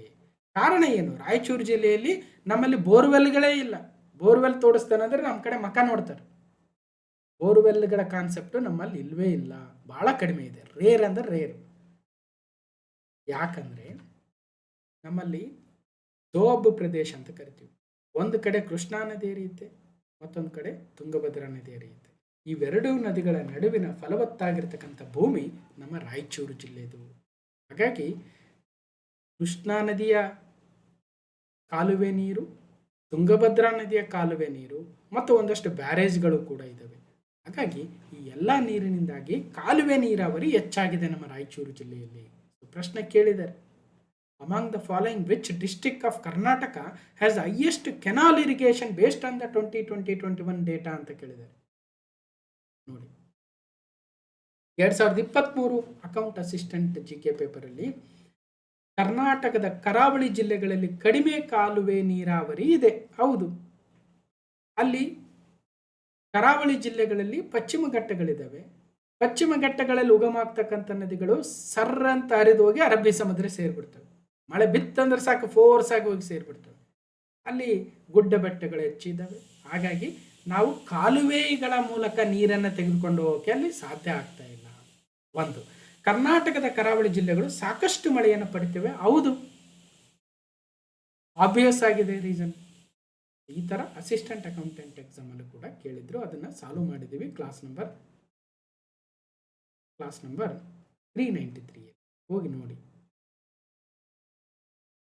ಮುಂದಿನ ಪ್ರಶ್ನೆ, ಕಂಪನಿಗಳ ಕಾಯ್ದೆ 1956ರ ಅಡಿಯಲ್ಲಿ ಜಲಸಂಪನ್ಮೂಲ ಇಲಾಖೆಯು ಎಷ್ಟು ನಿಗಮಗಳನ್ನು ಸ್ಥಾಪಿಸಿದೆ? How many nigams have been set up by the department of water resources under the companies act 1956? 1956ರ ಕಂಪನಿಗಳ ಆಕ್ಟ್ ಅಡಿಯಲ್ಲಿ ಜಲಸಂಪನ್ಮೂಲ ಇಲಾಖೆ ನಿಗಮಗಳನ್ನು ಸ್ಥಾಪಿಸಿದೆ. ನೀವು ಕೇಳಿರ್ಬೋದು ಕೆಲವೊಂದಷ್ಟು ನಿಗಮಗಳನ್ನು. ಒಟ್ಟು 4 ನಿಗಮಗಳು. ಆ 4 ನಿಗಮಗಳು ಯಾವ್ಯಾವು?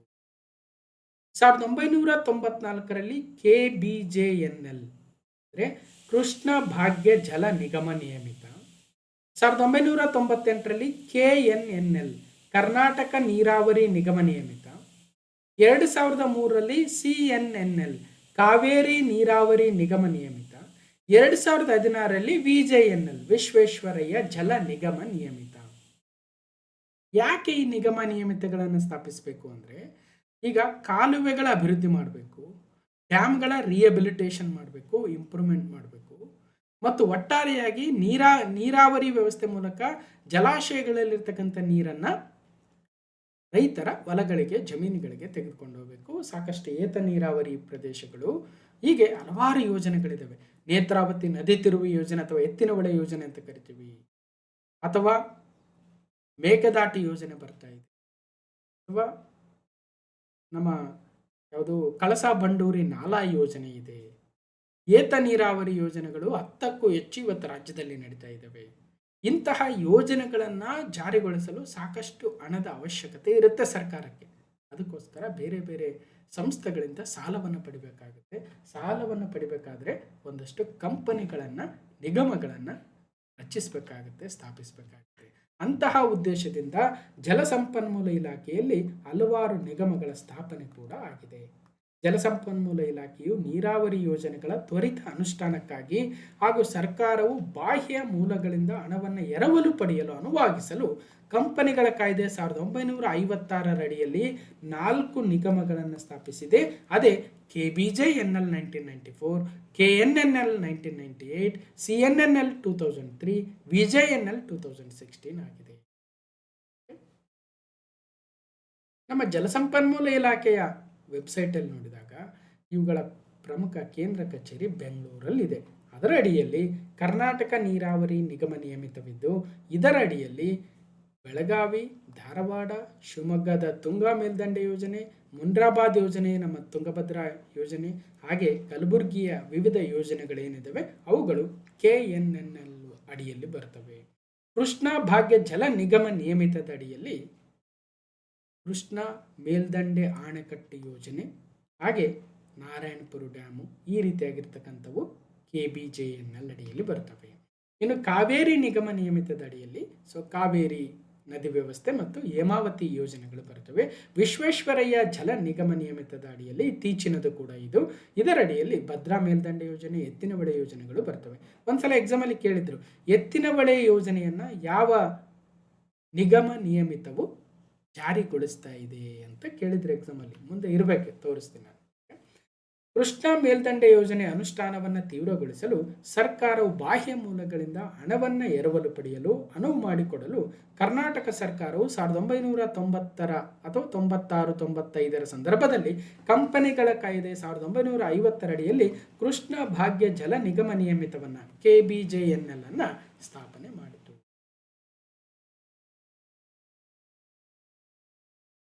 ಕೃಷ್ಣ ಭಾಗ್ಯ ಜಲ ನಿಗಮ ನಿಯಮಿತ ಈಗ ಆಲ್ರೆಡಿ ನೋಡಿದ್ವಿ. ಇದರ ಅಡಿಯಲ್ಲಿ ಕೃಷ್ಣ ಮೇಲ್ದಂಡೆ ಯೋಜನೆ ಹಂತ 1, ಹಂತ 2ರ ಜಾರಿಗೊಳಿಸ್ತಾ ಇದ್ದಾರೆ. ಕೃಷ್ಣ ಜಲ ವಿವಾದ ನ್ಯಾಯಾಧಿಕರಣ KWT1, ಇದನ್ನು ನಾವು ಕೃಷ್ಣ ಜಲ ವಿವಾದ ನ್ಯಾಯಮಂಡಳಿ ಅಥವಾ ಕೃಷ್ಣ ವಾಟರ್ ಡಿಸ್ಪ್ಯೂಟ್ ಟ್ರಿಬ್ಯುನಲ್ 1969 ಅಥವಾ ಬಚಾವತ್ ಕಮಿಷನ್ ಅಂತ ಕರಿತೀವಿ. ಅದೇ ರೀತಿಯಲ್ಲಿ ಕೃಷ್ಣ ಜಲ ವಿವಾದ ನ್ಯಾಯಮಂಡಳಿ 2 ಕೂಡ ಇದೆ. ಇದನ್ನು ಕೃಷ್ಣ ವಾಟರ್ ಡಿಸ್ಪ್ಯೂಟ್ಸ್ ಟ್ರಿಬ್ಯುನಲ್ 2 ಅಂತ ಕರಿತೀವಿ, ಅಥವಾ ಬ್ರಿಜೇಶ್ ಕುಮಾರ್ ಟ್ರಿಬ್ಯುನಲ್ ಅಂತ ಸಾಮಾನ್ಯವಾಗಿ ಕರಿತೀವಿ. ಹೀಗೆ ಈ ಒಂದು ಟ್ರಿಬ್ಯುನಲ್ಗಳ ಮುಖಾಂತರ ರಾಜ್ಯಕ್ಕೆ ಏನು ನೀರಿನ ಲಭ್ಯತೆ ಕೊಟ್ಟಿದ್ದಾರೆ, ಆ ನೀರಿನ ಲಭ್ಯತೆಯನ್ನು ಸರಿಯಾಗಿ ಪೂರೈಕೆ ಮಾಡೋದಕ್ಕೆ ಕೃಷ್ಣ ಮೇಲ್ದಂಡೆ ಯೋಜನೆಯನ್ನು ತಂದಿರ್ತಾರೆ. ಕೃಷ್ಣ ಭಾಗ್ಯ ಜಲ ನಿಗಮ ನಿಯಮಿತದ ಅಡಿಯಲ್ಲಿ ಕರ್ನಾಟಕಕ್ಕೆ ಹಂಚಿಕೆಯಾಗಿರ್ತಕ್ಕಂಥ 173 TMC ನೀರನ್ನು ಬಳಸಿ ಉತ್ತರ ಕರ್ನಾಟಕದ ಯಾದಗಿರಿ, ಕಲಬುರಗಿ, ವಿಜಯಪುರ, ಬಾಗಲಕೋಟೆ, ರಾಯಚೂರು ಜಿಲ್ಲೆಗಳಲ್ಲಿ 6.27 ಲಕ್ಷ ಹೆಕ್ಟೇರ್ಗೆ ನೀರಾವರಿ ಒದಗಿಸಲು ಉದ್ದೇಶಿಸಲಾಗಿದೆ. ಈಗ ಆಲ್ರೆಡಿ ಯೋಜನೆ ಪೂರ್ಣಗೊಂಡಿದ್ದು ಸಾಕಷ್ಟು ನೀರಾವರಿ ಪ್ರದೇಶ ಇವತ್ತು ಈ ಒಂದು ಅಡಿಯಲ್ಲಿ ಬಂದಿದೆ. ಅದೇ ರೀತಿಯಾಗಿ ಒಂದಷ್ಟು ಪ್ರಶ್ನೆಗಳನ್ನು ಕೇಳಿದ್ರು. ಕೃಷ್ಣಾ ಮೇಲ್ದಂಡೆ ಯೋಜನೆ ಅಪ್ಪರ್ ಕೃಷ್ಣಾ ಪ್ರಾಜೆಕ್ಟ್ ಕೆಳಗಿನ ಯಾವ ಜಿಲ್ಲೆಗಳಿಗೆ ಪ್ರಯೋಜನಕಾರಿಯಾಗಿಲ್ಲ ಅಂತ sericulture extension officer HK recent ಎಕ್ಸಾಮಲ್ಲಿ ಕೇಳಿದ್ರು. ಬಳ್ಳಾರಿಗೆ ಸಂಬಂಧಿಸಿಲ್ಲ, ಗುಲ್ಬರ್ಗ, ಬಿಜಾಪುರ, ಬಾಗಲಕೋಟೆಗೆ ಸಂಬಂಧಿಸಿದೆ. ಇನ್ನು ಕೃಷ್ಣಾ ಮೇಲ್ದಂಡೆ ಯೋಜನೆ ಹಂತ 3ಕ್ಕೆ ಹೋಗೋದಾದರೆ ಕೃಷ್ಣಾ ಜಲ ವಿವಾದ ನ್ಯಾಯಾಧಿಕರಣ 2 ಡಿಸೆಂಬರ್ 2010ರಲ್ಲಿ ತೀರ್ಪನ್ನು ನೀಡಿದ್ದು 2013ರ ಮುಂದುವರಿದ ವರದಿಯಲ್ಲಿ ಕರ್ನಾಟಕ ರಾಜ್ಯಕ್ಕೆ 173 TMC ನೀರನ್ನು ಹಂಚಿಕೆ ಮಾಡಿದೆ. ಈ ಪೈಕಿ 130 TMC ನೀರು ಕೃಷ್ಣಾ ಮೇಲ್ದಂಡೆ ಹಂತ 3ರ ಪಾಲಾಗಿರುತ್ತೆ. KWDT ಒಂದು ಇನ್ನಷ್ಟು ಗೆಜೆಟ್ ಏನೋ ಹೊರಡಿಸ್ಬೇಕಂತೆ. ಒಟ್ಟಾರೆಯಾಗಿ ಇತ್ತೀಚಿನ ಅಪ್ಪರ್ ಕೃಷ್ಣಾ ಪ್ರಾಜೆಕ್ಟ್ 3 ಯೋಜನೆಯ ಸಂಬಂಧಿಸಿದಂತೆ ಆಲಮಟ್ಟಿ ಜಲಾಶಯದ ಎತ್ತರವನ್ನು 519.60 ಮೀಟರ್ನಿಂದ 524.25 ಮೀಟರ್ಗೆ ಎತ್ತರಿಸುವಂತೆ ಸುಪ್ರೀಂ ಕೋರ್ಟು ಆದೇಶವನ್ನು ಕೂಡ ಕೊಟ್ಟಿದೆ.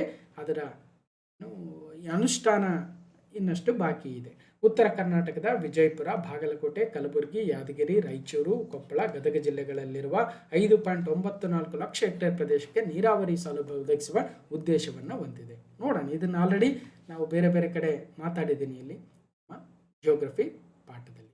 ಇನ್ನು ಕೃಷ್ಣಾ ನದಿ ವ್ಯವಸ್ಥೆಯ ಡೀಟೇಲ್ ಕೂಡ ಇದೆ, ನಾನು ಮತ್ತೊಮ್ಮೆ ಹೇಳಕ್ಕೆ ಹೋಗಲ್ಲ, ಆಲ್ರೆಡಿ ಸಾಕಷ್ಟು ಬಾರಿ ರಿಪೀಟ್ ಮಾಡಿದ್ದೀವಿ. ಕೃಷ್ಣಾ ಎಲ್ಲಿ ಉಗಮ, ಎಲ್ಲಿ ಸಂಧಿಸುತ್ತೆ, ಯಾವುದು ದೊಡ್ಡ ನದಿ, ಏನು ಎಷ್ಟು ಜಿಲ್ಲೆಗಳಿಗೆ ಇದು ವ್ಯಾಪಿಸಿದೆ, ಅದೆಲ್ಲವನ್ನು ಮೊನ್ನೆ ಬಜೆಟಲ್ಲೂ ಮಾತಾಡಿದ್ದೀವಿ.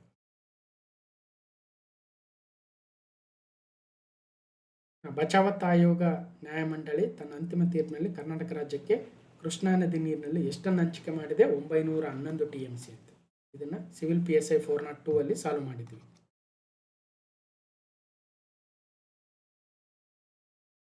ಇನ್ನು ಕೈಗಾರಿಕಾ ವಿಸ್ತರಣಾಧಿಕಾರಿಯಲ್ಲಿ ಒಂದು ಪ್ರಶ್ನೆ ಇತ್ತು. ಕೃಷ್ಣಾ ನದಿ ವ್ಯವಸ್ಥೆ ಅಂತಕ್ಕಂಥದ್ದು ಒಂದು ಡೆಂಡ್ರೈಟಿಕ್ ಸಿಸ್ಟಮ್ ಆಗುತ್ತೆ, ವೃಕ್ಷ ಮಾದರಿ ವ್ಯವಸ್ಥೆ. ಅಂದರೆ ಕೃಷ್ಣಾ ನದಿ ಇನ್ನೇನು ಬೇ ಆಫ್ ಬೆಂಗಾಲ್ಗೆ ಸೇರೋಕ್ಕೆ ಮುಂಚೆ ಹಲವಾರು ಕವಲುಗಳಾಗಿ ಹೋಗಿ ಸೇರುತ್ತೆ. ಹಾಗಾಗಿ ಇದನ್ನ ಏನಂತ ಕರಿತೀವಿ? ಡೆಂಡ್ರೈಟಿಕ್ ಅಥವಾ ವೃಕ್ಷ ಮಾದರಿ ವ್ಯವಸ್ಥೆ ಅಂತ ಕರಿತೀವಿ. ರೈಟ್. ಸೊ ಎಗೆ 2 ಸರಿಯಾಗಿದೆ. ಅರೇಬಿಯನ್ ಸಮುದ್ರಕ್ಕೆ ಸೇರ್ತಕ್ಕಂಥ ನದಿಗಳು 1ನೇ ಆಪ್ಷನ್ ಸರಿ, ಪ್ಯಾರಲಲ್ ಸಿಸ್ಟಮ್. ಯಾಕೆ ಪ್ಯಾರಲಲ್ ಸಿಸ್ಟಮ್ ಅಂದರೆ ಪಶ್ಚಿಮ ಘಟ್ಟಗಳಲ್ಲಿ ಉಗಮವಾಗ್ತಕ್ಕಂಥ ನದಿಗಳು ಒಂದಕ್ಕೊಂದು ಸಮಾನಾಂತರವಾಗಿ ಹರಿತವೆ. ಇಲ್ಲಿ ಕಾಳಿ ಇದೆ, ಕೆಳಗಡೆ ಹಾಗೆ ಶರಾವತಿ, ಅಗುನಾಶಿನಿ, ನೇತ್ರಾವತಿವರೆಗೂ ಯಾವ ನದಿಯನ್ನು ತಗೊಳ್ರಿ ಅವೆಲ್ಲವೂ ಪ್ಯಾರಲಲ್ ಆಗಿ ಒಂದಕ್ಕೊಂದು ಸಮಾನಾಂತರವಾಗಿ ಹರಿದು ಹೋಗಿ ಅರಬ್ಬಿ ಸಮುದ್ರವನ್ನು ಸೇರ್ತವೆ. ಹಾಗಾಗಿ ಈ ಒಂದು ನದಿ ವ್ಯವಸ್ಥೆಗಳನ್ನು ಅಂದರೆ ಅರಬ್ಬಿ ಸಮುದ್ರದ ಕಡೆಗೆ ಇರತಕ್ಕಂಥ ನದಿಗಳ ವ್ಯವಸ್ಥೆಯನ್ನು ನಾವು ಸಮಾನಾಂತರ ವ್ಯವಸ್ಥೆ ಅಂತ ಕರಿತೀವಿ. ಅದೇ ಥರ ಗೋದಾವರಿ ನದಿ ವ್ಯವಸ್ಥೆಯನ್ನು ಅನುಗಾಮಿ ವ್ಯವಸ್ಥೆ ಅಂತೀವಿ. ಅಂದರೆ ಕಾನ್ಸಿಕ್ವೆಂಟ್ ಸಿಸ್ಟಮ್. ಯಾಕಂತ ಅದಕ್ಕೊಂದು ರೀಸನ್ ಇದೆ. ನಮ್ಮ ಕ್ಲಾಸ್ ನಂಬರ್ 29 30 ಇರಬೇಕು. ಕರ್ನಾಟಕದ ನದಿ ವ್ಯವಸ್ಥೆಯಲ್ಲಿ ಹೇಳಿದ್ದೀನಿ, ಹೋಗಿ ನೋಡಿ. ಪೆನ್ನಾರ್ ರಿವರ್ ಇದೊಂದು ರೇಡಿಯಲ್ ಸಿಸ್ಟಮ್. ಏನಿದು ರೇಡಿಯಲ್ ಸಿಸ್ಟಮ್ ಅಂದರೆ ವೃತ್ತಾಕಾರ. ನಂದಿ ದುರ್ಗದ ಮೇಲೆ ಬೀಳ್ತಕ್ಕಂಥ ಮಳೆಯಿಂದ ಹಲವಾರು ನದಿಗಳು ಉಗಮವಾಗ್ತವೆ. ಎಲ್ಲವೂ ಕೂಡ ನದಿಯ ಸುತ್ತಲೂ ಒಂದೊಂದೇ ನದಿ ಹರಿದು ಹೋಗ್ತವೆ. ಹಾಗಾಗಿ ಅದನ್ನು ವೃತ್ತಾಕಾರದ ನದಿ ವ್ಯವಸ್ಥೆ ಅಂತ ಕರಿತೀವಿ. ಅದೇ ಥರ ಇಂಡಸ್ಟ್ರಿಯಲ್ ಎಕ್ಸ್ಟೆನ್ಷನ್ ಆಫೀಸರಲ್ಲಿ ಯಾವ ನದಿ, ಅವುಗಳ ಉಪನದಿ ಯಾವುದು ಅಂತ ಕೇಳಿದರೆ ಮಾಂಜ್ರಾ ನದಿ ಉಪನದಿ ಕಾರಂಜ ಸರಿ ಇದೆ, ಕಾವೇರಿ ನದಿ ಉಪನದಿ ಕಬಿನಿ ಸರಿ ಇದೆ, ನೇತ್ರಾವತಿ ನದಿ ಉಪನದಿ ತಟ್ಟಿಯಾಳ ಅಲ್ಲ, ನೆರೆಯ ಹೊಳೆ. ಹಾಗಾಗಿ ಇದು ತಪ್ಪು. ಕಾಳಿ ನದಿ ಉಪನದಿ ನೆರೆಯ ಹೊಳೆ ಅಲ್ಲ, ತಟ್ಟಿ ಹಳ್ಳ. ಹಾಗಾಗಿ 2 ಆಪ್ಷನ್ಗಳು ರಾಂಗ್ ಇದ್ದಾವೆ.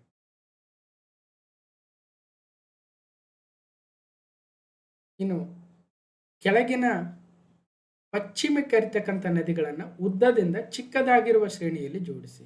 ಪಶ್ಚಿಮಕ್ಕೆ ಹರಿತಾ ಇದ್ದಾವೆ, ಶರಾವತಿ, ಕಾಳಿ ನದಿ, ನೇತ್ರಾವತಿ, ಚಕ್ರ ಇವೆಲ್ಲವೂ ಪಶ್ಚಿಮಕ್ಕೆ ಹರಿತವೆ. ಆದರೆ ಇವುಗಳನ್ನು ಡಿಸೆಂಡಿಂಗ್ ಆರ್ಡ್ರಲ್ಲಿ ಅಂದರೆ ಫಸ್ಟ್ ಲಾಂಗೆಸ್ಟು, ಆಮೇಲೆ ಶಾರ್ಟೆಸ್ಟ್ ಲೆಂತ್. ಲಾಂಗೆಸ್ಟ್ ಯಾವುದು ಅಂದರೆ ಕಾಳಿ ನದಿ, 2ನೇ ಆಪ್ಷನ್ ಫಸ್ಟು. ಅದಾದಮೇಲೆ ಶರಾವತಿ 1ನೇ ಆಪ್ಷನ್, ಅದಾದಮೇಲೆ ನೇತ್ರಾವತಿ, ಅದಾದಮೇಲೆ ಚಕ್ರ. ಇದು ನಾವು ಅಗೇನ್ ನದಿ ವ್ಯವಸ್ಥೆಯಲ್ಲಿ ಕರ್ನಾಟಕದ ನದಿ ವ್ಯವಸ್ಥೆಗಳು ಪಶ್ಚಿಮ ಅಭಿಮುಖವಾಗಿರ್ತಕ್ಕಂಥ ನದಿ ವ್ಯವಸ್ಥೆಗಳಲ್ಲಿ ಯಾವ ನದಿ ಎಲ್ಲಿ ಉಗಮವಾಗುತ್ತೆ, ಎಲ್ಲಿ ಸಂಗಮ ಆಗುತ್ತೆ, ಎಷ್ಟು ಉದ್ದ ಹರಿಯುತ್ತೆ, ಎಷ್ಟು ಜಲಾನಯನ ಪ್ರದೇಶ. ಕಾಳಿ ಪಶ್ಚಿಮ ಘಟ್ಟಗಳಲ್ಲಿ ಅಂದರೆ ಸೂಪಾ ಬಳಿ ಡಿಗ್ಗಿ ಘಾಟಲ್ಲಿ ಉಗಮವಾಗಿ ಕಾರವಾರದ ಬಳಿ ಸಮುದ್ರವನ್ನು ಸೇರುತ್ತೆ, ಅರಬ್ಬಿ ಸಮುದ್ರವನ್ನು. ಸೇರುವ ಮುಂಚೆ 184 ಕಿಲೋಮೀಟರ್ ಹರಿಯುವ ಮೂಲಕ ಪಶ್ಚಿಮಕ್ಕೆ ಹರಿತಕ್ಕಂತಹ ಕರ್ನಾಟಕದ ನದಿಗಳಲ್ಲಿ ಅತಿ ದೊಡ್ಡ ನದಿ ಅಂದರೆ ಕಾಳಿ ನದಿ ಆಗುತ್ತೆ. ಅಘನಾಶಿನಿ 121, ಶರಾವತಿ 128, ನೇತ್ರಾವತಿ 96, ಚಕ್ರ 72. ಇನ್ನು ಬೇರೆ ನದಿಗಳಿದ್ದಾವೆ. ಸೊ ಮುಂದೆ ಏನಾದರೂ ಅವ್ರು ಮತ್ತೆ ಸಣ್ಣ ಪುಟ್ಟ ನದಿಗಳ ಉದ್ದವನ್ನು ಕೇಳಿದರೆ ನಾವು ರಿಸರ್ಚ್ ಮಾಡಿ ಕೊಡಬೇಕಾಗುತ್ತೆ. ನೋಡಿ ಒಂದ್ಸಲ. ಎತ್ತಿನಹೊಳೆ ಸಮಗ್ರ ಕುಡಿಯುವ ನೀರಿನ ಯೋಜನೆಯು ಯಾವುದರ ಪ್ರಮುಖ ಯೋಜನೆ ಆಗಿದೆ? ಕಾವೇರಿ ನೀರಾವರಿ ನಿಗಮ ನಿಯಮಿತ, ಕರ್ನಾಟಕ ನೀರಾವರಿ ನಿಗಮ ನಿಯಮಿತ, ಕೃಷ್ಣ ಭಾಗ್ಯ ಜಲ ನಿಗಮ ನಿಯಮಿತ, ವಿಶ್ವೇಶ್ವರಯ್ಯ ಜಲ ನಿಗಮ ನಿಯಮಿತ. ಯಾವುದು ಅಂತ ಹೇಳಿದ್ವಿ ಆಲ್ರೆಡಿ, ಗ್ರಾಮ ಆಡಳಿತಾಧಿಕಾರಿ BAO ಎಕ್ಸಾಮಲ್ಲಿ ಕೇಳಿದ್ದಾರೆ. ಸೊ ಸರಿಯಾದ ಉತ್ತರ ವಿಶ್ವೇಶ್ವರಯ್ಯ ಜಲ ನಿಗಮ ನಿಯಮಿತದ ಅಡಿಯಲ್ಲಿ ಕೇಳಿದ್ದಾರೆ. ಎತ್ತಿನಹೊಳೆ ಮೇಲೇ ಸಪ್ರೇಟ್ ವಿಡಿಯೋ ಮಾಡಿದ್ದೀನಿ, ಕ್ಲಾಸ್ ನಂಬರ್ 629, ಎತ್ತಿನಹೊಳೆ ಯೋಜನೆ ಅಥವಾ ನೇತ್ರಾವತಿ ರಿವರ್ ಡೈವರ್ಷನ್ ಸ್ಕೀಮ್, ಬಯಲು ಸೀಮೆಗೆ ಮಲೆನಾಡ ನೀರು ಭಾಗ್ಯ ಅಂತ ಸಪ್ರೇಟ್ ವಿಡಿಯೋ ಮಾಡಿದ್ವಿ, ನೋಡಿರ್ತೀರ ಕೂಡ. ಅದಕ್ಕೋಸ್ಕರ ವಿಶ್ವೇಶ್ವರಯ್ಯ ಜಲ ನಿಗಮ ನಿಯಮಿತವು ಈ ಒಂದು ಎತ್ತಿನಹೊಳೆ ಯೋಜನೆಯನ್ನು ಜಾರಿಗೊಳಿಸ್ತಕ್ಕಂಥ ಜವಾಬ್ದಾರಿಯನ್ನು ಹೊಂದಿದೆ. ಎಕ್ಸಾಮಲ್ಲಿ ಯಾವ ರೀತಿ ಕೇಳ್ತಾರೆ.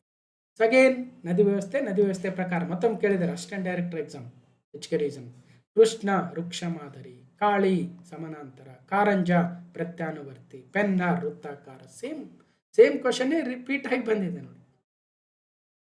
ರೇಡಿಯಲ್ ಅಂದ್ರೆ ಏನು? ಬೆಟ್ಟ ಇದೆ, ಆ ಬೆಟ್ಟದ ಕಡೆ ಎಲ್ಲಾ ನದಿಗಳು ವೃತ್ತಾಕಾರವಾಗಿ ಹರಿದು ಹೋಗ್ತವೆ. ಪ್ಯಾರಲಲ್ ಅಂದ್ರೆ ಏನು? ಒಂದಕ್ಕೊಂದು ಪ್ಯಾರಲಲ್ ಆಗಿ ಹರಿತೇವೆ ನಮ್ಮ ಪಶ್ಚಿಮ ಅಭಿಮುಖವಾಗಿ ಇರ್ತಕ್ಕಂಥ ನದಿಗಳು. ಡೆಂಡ್ರೈಟಿಕ್ ಅಂದ್ರೇನು? ಸೊ ನದಿಗಳು ಏನು ಮಾಡ್ತವೆ, ಸಮುದ್ರ ಸೇರಕ್ಕೆ ಮುಂಚೆ ನಮ್ಮ ಕಾವೇರಿ ನದಿಯನ್ನು ನೋಡ್ಬೇಕು ನೀವು, ಎಷ್ಟು ಕಡೆ ಹೋಗಿ ಕವಲಾಗಿ ಹರಿದು ಹೋಗಿ ಒಂದು ಪುಂಪು ಆರಲ್ಲಿ ಇನ್ನೊಂದು ಬೇರೆ ಕಡೆ ಎಲ್ಲ ಸೇರ್ತವೆ ದೊಡ್ಡ ನದಿಗಳಾಗಿ. ಜಿಯೋಗ್ರಫಿಲಿ ಇವೆಲ್ಲ ಬರ್ತವೆ ಅಂದಂಗೆ ಅರ್ಥ, ಇವೆಲ್ಲ ಓದಬೇಕು. ಈ ಗೋದಾವರಿ ಇದೆ, ಯಾಕಂದ್ರೆ ಈ ಮಾಂಜರಾ ನದಿ ಈಗ ಹರಿದು ಬಂದ್ರೆ ಕಾರಂಜಾ ನದಿ ಅದಕ್ಕೆ ವಿರುದ್ಧವಾಗಿ ಹೋಗಿ ಸೇರುತ್ತೆ ಅಂತಕ್ಕಂಥದ್ದು ಏನೋ ಒಂದು ಕಾನ್ಸೆಪ್ಟ್ ಇದೆ, ನಾನು ಹೇಳಿದ್ದೀನಿ. ನಮ್ಮ ನದಿ ವ್ಯವಸ್ಥೆಗಳಲ್ಲಿ ಹೋಗಿ ನೋಡ್ರಿ. ಇನ್ನು ನದಿ ಉಪನದಿಗಳ ಬಗ್ಗೆ ಕೃಷ್ಣ ವೇದಾವತಿ, ಒಂದಿಸ್ ಬೇರೆ ಕೇಳಿದೆ. ಕೃಷ್ಣ ಘಟಪ್ರಭಾ, ತುಂಗಭದ್ರಾ ವೇದಾವತಿ, ಕಾವೇರಿ ಹೇಮಾವತಿ, ಕಾಳಿ ನದಿ ಕನೇರಿ.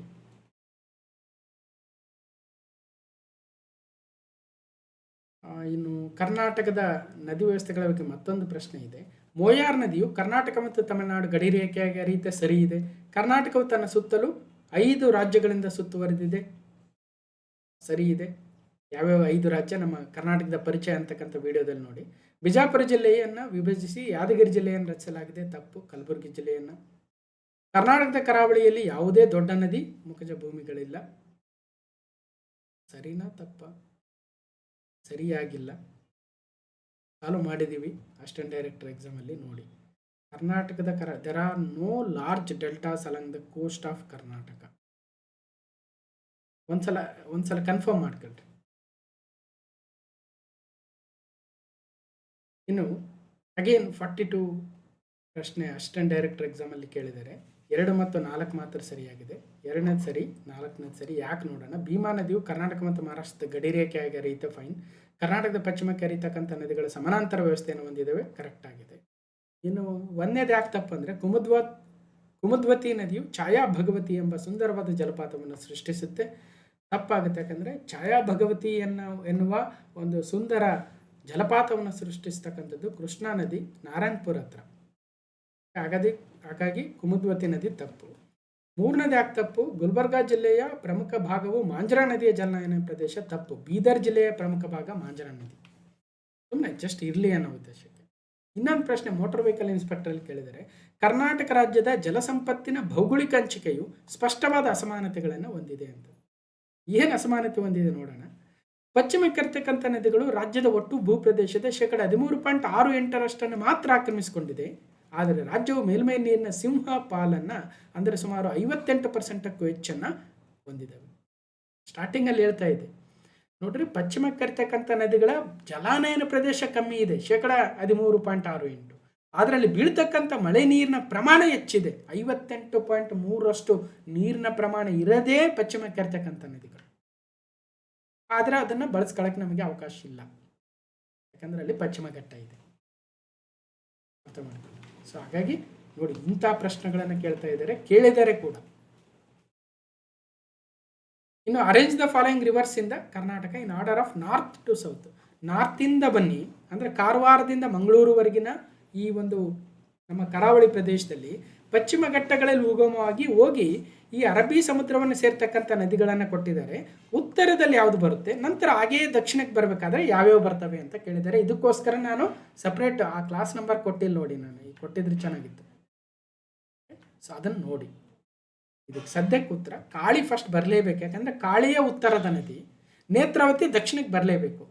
ಕಾಳಿ ಮತ್ತು ನೇತ್ರಾವತಿ ಈ ನಡುವೆ ಇವೆಲ್ಲ ನದಿ ಬರ್ತವೆ. ಈ ಎರಡೇ ಪಾಯಿಂಟ್ ನಮಗೆ, ಫಸ್ಟ್ ಪಾಯಿಂಟ್ ಲಾಸ್ಟ್ ಪಾಯಿಂಟ್ ಯಾವುದು ಅಂತ. ಇನ್ನು ಉಳಿದಿದ್ದು ನಮಗೆ ಗೊತ್ತಿಲ್ಲ ಅಂದರೆ ಹೇಗೋ ಮ್ಯಾನೇಜ್ ಮಾಡ್ಬೋದು. ಮ್ಯಾನೇಜ್ ಮಾಡೋದು ಗೊತ್ತಿಲ್ಲ ಸರ್, ನಾವು ಪಕ್ಕಾ ನಮಗೆ ನದಿಗಳು ಬೇಕು ಅಂದರೆ ಹೋಗಿ ಆ ಕ್ಲಾಸ್ ನಂಬರ್ ನೋಡಿ ಹೇಳ್ತೀನಿ ಯಾವ ನಂಬರ್ ಅಂತ. ಇತ್ತೀಚೆಗೆ ಕರ್ನಾಟಕದ ಕರಾವಳಿ ಅಂತೇಳಿ ಪಾರ್ಟ್ 1, ಪಾರ್ಟ್ 2, ಪಾರ್ಟ್ 3, ಪಾರ್ಟ್ 4 ಅಂತ ಮಾಡಿದ್ದೆ. ಪಾರ್ಟ್ 1ರಲ್ಲಿ ಪೋರ್ಟ್ಸ್ ಅಂದರೆ ಬಂದರುಗಳು, 2ರಲ್ಲೇ ಪಶ್ಚಿಮಾಭಿಮುಖವಾಗಿರ್ತಕ್ಕಂಥ ನದಿಗಳು, 3ರಲ್ಲಿ ಬೀಚಸ್ಸು ಮತ್ತು ಈಸ್ಟರೀಸ್ ಹೇಳಿದ್ದೆ, 4ರಲ್ಲಿ ದ್ವೀಪಗಳ ಬಗ್ಗೆ ಹೇಳಿರಬೇಕು. ಓಕೆ, ನೋಡಿ ಆ 2ನೇ ಭಾಗ ಇದೆಯಾ ಕರ್ನಾಟಕದ ಕರಾವಳಿ ಇತ್ತೀಚಿನ ಒಂದು ಸೀರೀಸ್ ಮಾಡಿದ್ದೆ. ಸೊ ಕೊಟ್ಟಿರ್ತಕ್ಕಂಥದ್ರಲ್ಲಿ ಕಾಳಿ, ಬೇಡ್ತಿ, ಶರಾವತಿ, ಉದ್ಯಾವರ, ನೇತ್ರಾವತಿ. ಸೊ ಕಾಳಿ, ಗಂಗವಳ್ಳಿ ಅಥವಾ ಬೇಡ್ತಿ, ಸೊ ಅಘನಾಶಿನಿ, ಶರಾವತಿ, ವೆಂಕಟಾಪುರ, ಬೈಂದೂರು, ಸೀತಾ, ಸ್ವರ್ಣ, ಉದ್ಯಾವರ, ಗುರುಪುರ, ನೇತ್ರಾವತಿ. ಸೊ ಈ ಎಲ್ಲ ನದಿಗಳನ್ನು ವಿತ್ ಮ್ಯಾಪ್ ತೋರಿಸಿದ್ದೀನಿ, ಹೋಗಿ ನೋಡಿ. ಇನ್ನು ಜಲಸಂಪನ್ಮೂಲ ಇಲಾಖೆಯ ಪ್ರಮುಖ ಕಾರ್ಯಗಳೇನೇನು ಅಂತ ನೋಡೋದಾದರೆ, ಇತ್ತೀಚೆಗೆ ತುಂಗಭದ್ರಾ ಜಲಾಶಯದ ಎಲ್ಲ 33 ಗೇಟ್ಗಳ ಬದಲಾವಣೆ ಆಗಿತ್ತು. ನಾವು ಕರೆಂಟ್ ಅಫೇರ್ಸಲ್ಲಿ ಮಾತಾಡಿದ್ವಿ. 19 ಕೋಟಿ ವೆಚ್ಚ, ಅಲ್ಲ ಸಾರಿ 19ನೇ ಗೇಟ್ ಸಂಖ್ಯೆ ಕೊಚ್ಚಿ ಹೋಗಿತ್ತು. ಕರೆಕ್ಟ್. ಅದು ಎಷ್ಟು ಖರ್ಚಾಗಿದೆ ಅದು ಬೇಕಲ್ಲ, ಕೇಳಲು ಕೂಡ. ಇನ್ನು ತುಂಗಭದ್ರಾ ಪ್ರಾಜೆಕ್ಟ್ ಬಗ್ಗೆನೇ ಒಂದು ಹೇಳಿಕೆ ಕೇಳಿದ್ದಾರೆ. ಇದು ಸ್ವಾತಂತ್ರ್ಯ ಪೂರ್ವ ಅವಧಿಯಲ್ಲಿ ಪೂರ್ಣಗೊಂಡ ಪ್ರಮುಖ ವಿವಿಧೋದ್ದೇಶ ನದಿ ಕಣಿವೆ ಯೋಜನೆಗಳಲ್ಲಿ ಒಂದಾಗಿದೆ. ತಪ್ಪು. ಯಾಕೆ ತಪ್ಪು ಅಂದರೆ, ಸ್ವತಂತ್ರ ಪೂರ್ವದಲ್ಲಿ ಆರಂಭ ಆಗಿತ್ತು, ಸ್ವತಂತ್ರಾನಂತರದಲ್ಲಿ ಪೂರ್ಣಗೊಂಡು. ಇದು ಅಂದಿನ ರಾಜ್ಯಾಡಳಿತದಲ್ಲಿದ್ದ ಹೈದರಾಬಾದ್ ಮತ್ತು ಮದ್ರಾಸ್ ಪ್ರಾಂತ್ಯಗಳ ಸಹಯೋಗದೊಂದಿಗೆ ನಿರ್ಮಾಣಗೊಂಡಿತ್ತು. ಸರಿ ಇದೆ, ನಿರ್ಮಾಣ ಸ್ಟಾರ್ಟ್ ಆಗಿತ್ತು. 3ನೇದು ಸರಿ ಇದೆ, ಅಣೆಕಟ್ಟು ಆಳವಾದ ಅಡಿಪಾಯದ ಮೇಲೆ 49 ಮೀಟರ್ ಎತ್ತರ, ಸುಮಾರು 2.5 ಕಿಲೋಮೀಟರ್ ಉದ್ದ ಇದೆ. ಈ ಅಣೆಕಟ್ಟಿನ ಸಂಗ್ರಹಣ ಸಾಮರ್ಥ್ಯ 153 TMC ಇಲ್ವೇ ಇಲ್ಲ, ಅರೌಂಡ್ 130 ಇರಬೇಕು. ಇತ್ತೀಚೆಗೆ ಆಗಸ್ಟ್ 2024 ಪಾರ್ಟ್ 7 ಕ್ಲಾಸ್ ನಂಬರ್ 616ನಲ್ಲಿ 19ನೇ ಗೇಟ್ ಚೈನ್ ಮುರಿತ ಆಗಿತ್ತಲ್ಲ, ಆ ಸಂದರ್ಭದಲ್ಲಿ ಮಾತಾಡಿದ್ವಿ. ಮೊನ್ನೆ ರೀಸೆಂಟ್ ಜುಲೈಯಲ್ಲಿ ಅದರ 33 ಗೇಟ್ಗಳ ಉದ್ಘಾಟನೆ ಆಯ್ತಲ್ಲ, ಆವಾಗ ಕಂಪ್ಲೀಟ್ ಡೀಟೇಲ್ಸ್ ಹೇಳಿದ್ವಿ. ಸೊ ತುಂಗಭದ್ರಾ ಅಣೆಕಟ್ಟು 49 ಮೀಟರ್ ಎತ್ತರ, 2.5 ಸಾವಿರ ಮೀಟರ್ ಉದ್ದ ಇದೆ. ವಿಜಯನಗರ ಕೊಪ್ಪಳ ಜಿಲ್ಲೆಯ ಗಡಿಭಾಗದಲ್ಲಿ ಬರುತ್ತೆ. ಇದರ ಕೆಪಾಸಿಟಿ 132 TMC. 1953ರಲ್ಲಿ ಸ್ವತಂತ್ರ ನಂತರ ಪೂರ್ಣಗೊಂಡಿದೆ. ಕರ್ನಾಟಕ, ಆಂಧ್ರ ಪ್ರದೇಶ, ತೆಲಂಗಾಣ 3 ರಾಜ್ಯಗಳ ಜಂಟಿ ಯೋಜನೆ. ಇವೆಲ್ಲ ನೋಡಿ ಪದೇ ಬಂದಾಗೆಲ್ಲ ರಿಪೀಟ್ ಮಾಡ್ತಾ ಇರ್ತೀವಿ, ಅವಾಗೆಲ್ಲ ನಿಮಗೆ ರಿವಿಷನ್ ಆದಂಗೆ ಆಗುತ್ತೆ. ಇನ್ನು ಕರ್ನಾಟಕದ ಪ್ರಮುಖ ಅಣೆಕಟ್ಟು ಜಲಾಶಯಗಳ ಬಗ್ಗೆ ಒಂದು ಸಪ್ರೇಟ್ ವಿಡಿಯೋನೂ ಇದೆ, ಹೋಗಿ ನೋಡಿ. Which one is an East flowing river in Karnataka? Tunga, Aghanashini, Varahi, Kali. East flowing ಅಂದರೆ ತುಂಗ ಪೂರ್ವಕ್ಕೆ ಹರಿಯುತ್ತೆ, ಅಘನಾಶಿನಿ, ವರಾಹಿ, ಕಾಳಿಗಳು ಪಶ್ಚಿಮಕ್ಕೆ ಹರಿತವೆ. ಮೇಕೆದಾಟು ಯೋಜನೆ ಬಗ್ಗೆ ನಮ್ಮ ಎಕನಾಮಿಕ್ ಸರ್ವೆದಲ್ಲಿ ಏನು ಕೊಟ್ಟಿದ್ದಾರೆ? ಮೇಕೆದಾಟು ಯೋಜನೆಯು ಕಾವೇರಿ ಮುಖ್ಯ ನದಿಗಡ್ಡಲಾಗಿ 67 TMC ನೀರಿನ ಸಂಗ್ರಹದೊಂದಿಗೆ ಅಣೆಕಟ್ಟು ನಿರ್ಮಾಣಕ್ಕಾಗಿ ಉದ್ದೇಶಿಸಿದೆ. ಈ ಯೋಜನೆಯು ಬೆಂಗಳೂರು ಸೇರಿದಂತೆ ವಿವಿಧ ಪ್ರದೇಶಗಳಿಗೆ ಕುಡಿಯುವ ನೀರಿನ ಉದ್ದೇಶ. 4.75 TMC ಕನ್ಸಂಪ್ಷನ್ ಪ್ಲಾನ್ ಇದೆ. ಬಿಳಿಗೊಂಡ್ಲಿನಲ್ಲಿ ತಮಿಳುನಾಡಿಗೆ ಮಾಸಿಕ ಹರಿವು ಎಷ್ಟು ಹೋಗುತ್ತೋ ಅಷ್ಟನ್ನು ಬಿಟ್ಟು ಉಳಿದಿರ್ತಕ್ಕಂಥ ನೀರನ್ನು ನಿಯಂತ್ರಿಸಲು ಪ್ಲಾನ್ ಹಾಕಿದ್ದಾರೆ.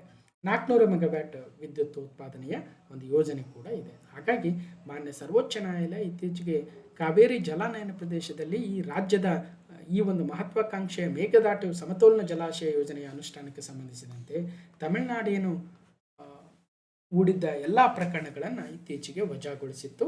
ನೋಡಿದ್ದೀವಿ ಕೂಡ, ಕೇಳಿದ್ದೀವಿ, ನಾವು ಕರೆಂಟ್ ಅಫೇರ್ಸಲ್ಲಿ ಮಾತಾಡಿದ್ದೀವಿ ಕೂಡ. ಇತ್ತೀಚೆಗೆ 708 ಹುದ್ದೆಗಳ ಗ್ರೂಪ್ ಸಿ FDA KA ಎಕ್ಸಾಮಲ್ಲಿ ಏನು ಕೇಳಿದರು? ಯಾವ್ಯಾವ ಜಲ ವಿವಾದಗಳು ಯಾವ ರಾಜ್ಯಗಳಿಗೆ ಸಂಬಂಧಿಸಿದವಂತ ಜೋಡಿಗಳನ್ನು ಕೊಟ್ಟಿದ್ರು. ಕೃಷ್ಣ ಜಲ ವಿವಾದ ನ್ಯಾಯಮಂಡಳಿಗೂ ಕರ್ನಾಟಕ, ತೆಲಂಗಾಣ, ತಮಿಳುನಾಡು ಸರಿಯಾಗಿದೆ. ಸರಿಯಾದ ಜೋಡಣೆ. ಒಂದು ನಿಮಿಷ. ಕೃಷ್ಣಾ ಜಲ ವಿವಾದಕ್ಕೂ ತಮಿಳುನಾಡಿಗೂ ಸಂಬಂಧ ಇಲ್ಲ. ಕರೆಕ್ಟ್. ಕಾವೇರಿ ಜಲ ವಿವಾದ ನ್ಯಾಯಮಂಡಳಿ ಕರ್ನಾಟಕ, ಕೇರಳ, ತಮಿಳುನಾಡು, ಪುದುಚೇರಿ ಸರಿ ಇದೆ.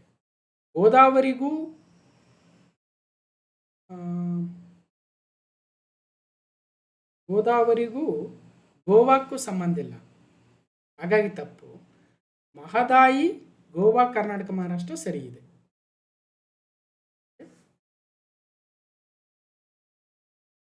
ಈವನ್ ಮಹಾರಾಷ್ಟ್ರ ಕೂಡ ಸಂಬಂಧ ಇಲ್ಲ ಅನಿಸುತ್ತೆ ಗೋದಾವರಿಗೆ.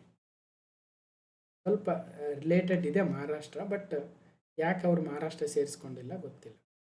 ಇರಲಿ, ಸಾಲ್ವ್ ಮಾಡಿದ್ದೀನಿ some class number. Okay, next ಮೊನ್ನೆ ನವೆಂಬರಲ್ಲಿ ಈ ಕರ್ನಾಟಕ ಕಾವೇರಿ ನದಿ ಇಶ್ಯೂ ಬಗ್ಗೆ ಏನು ತಮಿಳುನಾಡವರು ಅರ್ಜಿಯನ್ನು ಸಲ್ಲಿಸಿದ್ರು, ಅದು ಅಕಾಲಿಕ ಅಂತ ಸುಪ್ರೀಂ ಕೋರ್ಟು ವಜಾಗೊಳಿಸಿತ್ತು. ಅದ್ರ ಬಗ್ಗೆ ನಾವು ಮಾತಾಡಿದ್ವಿ.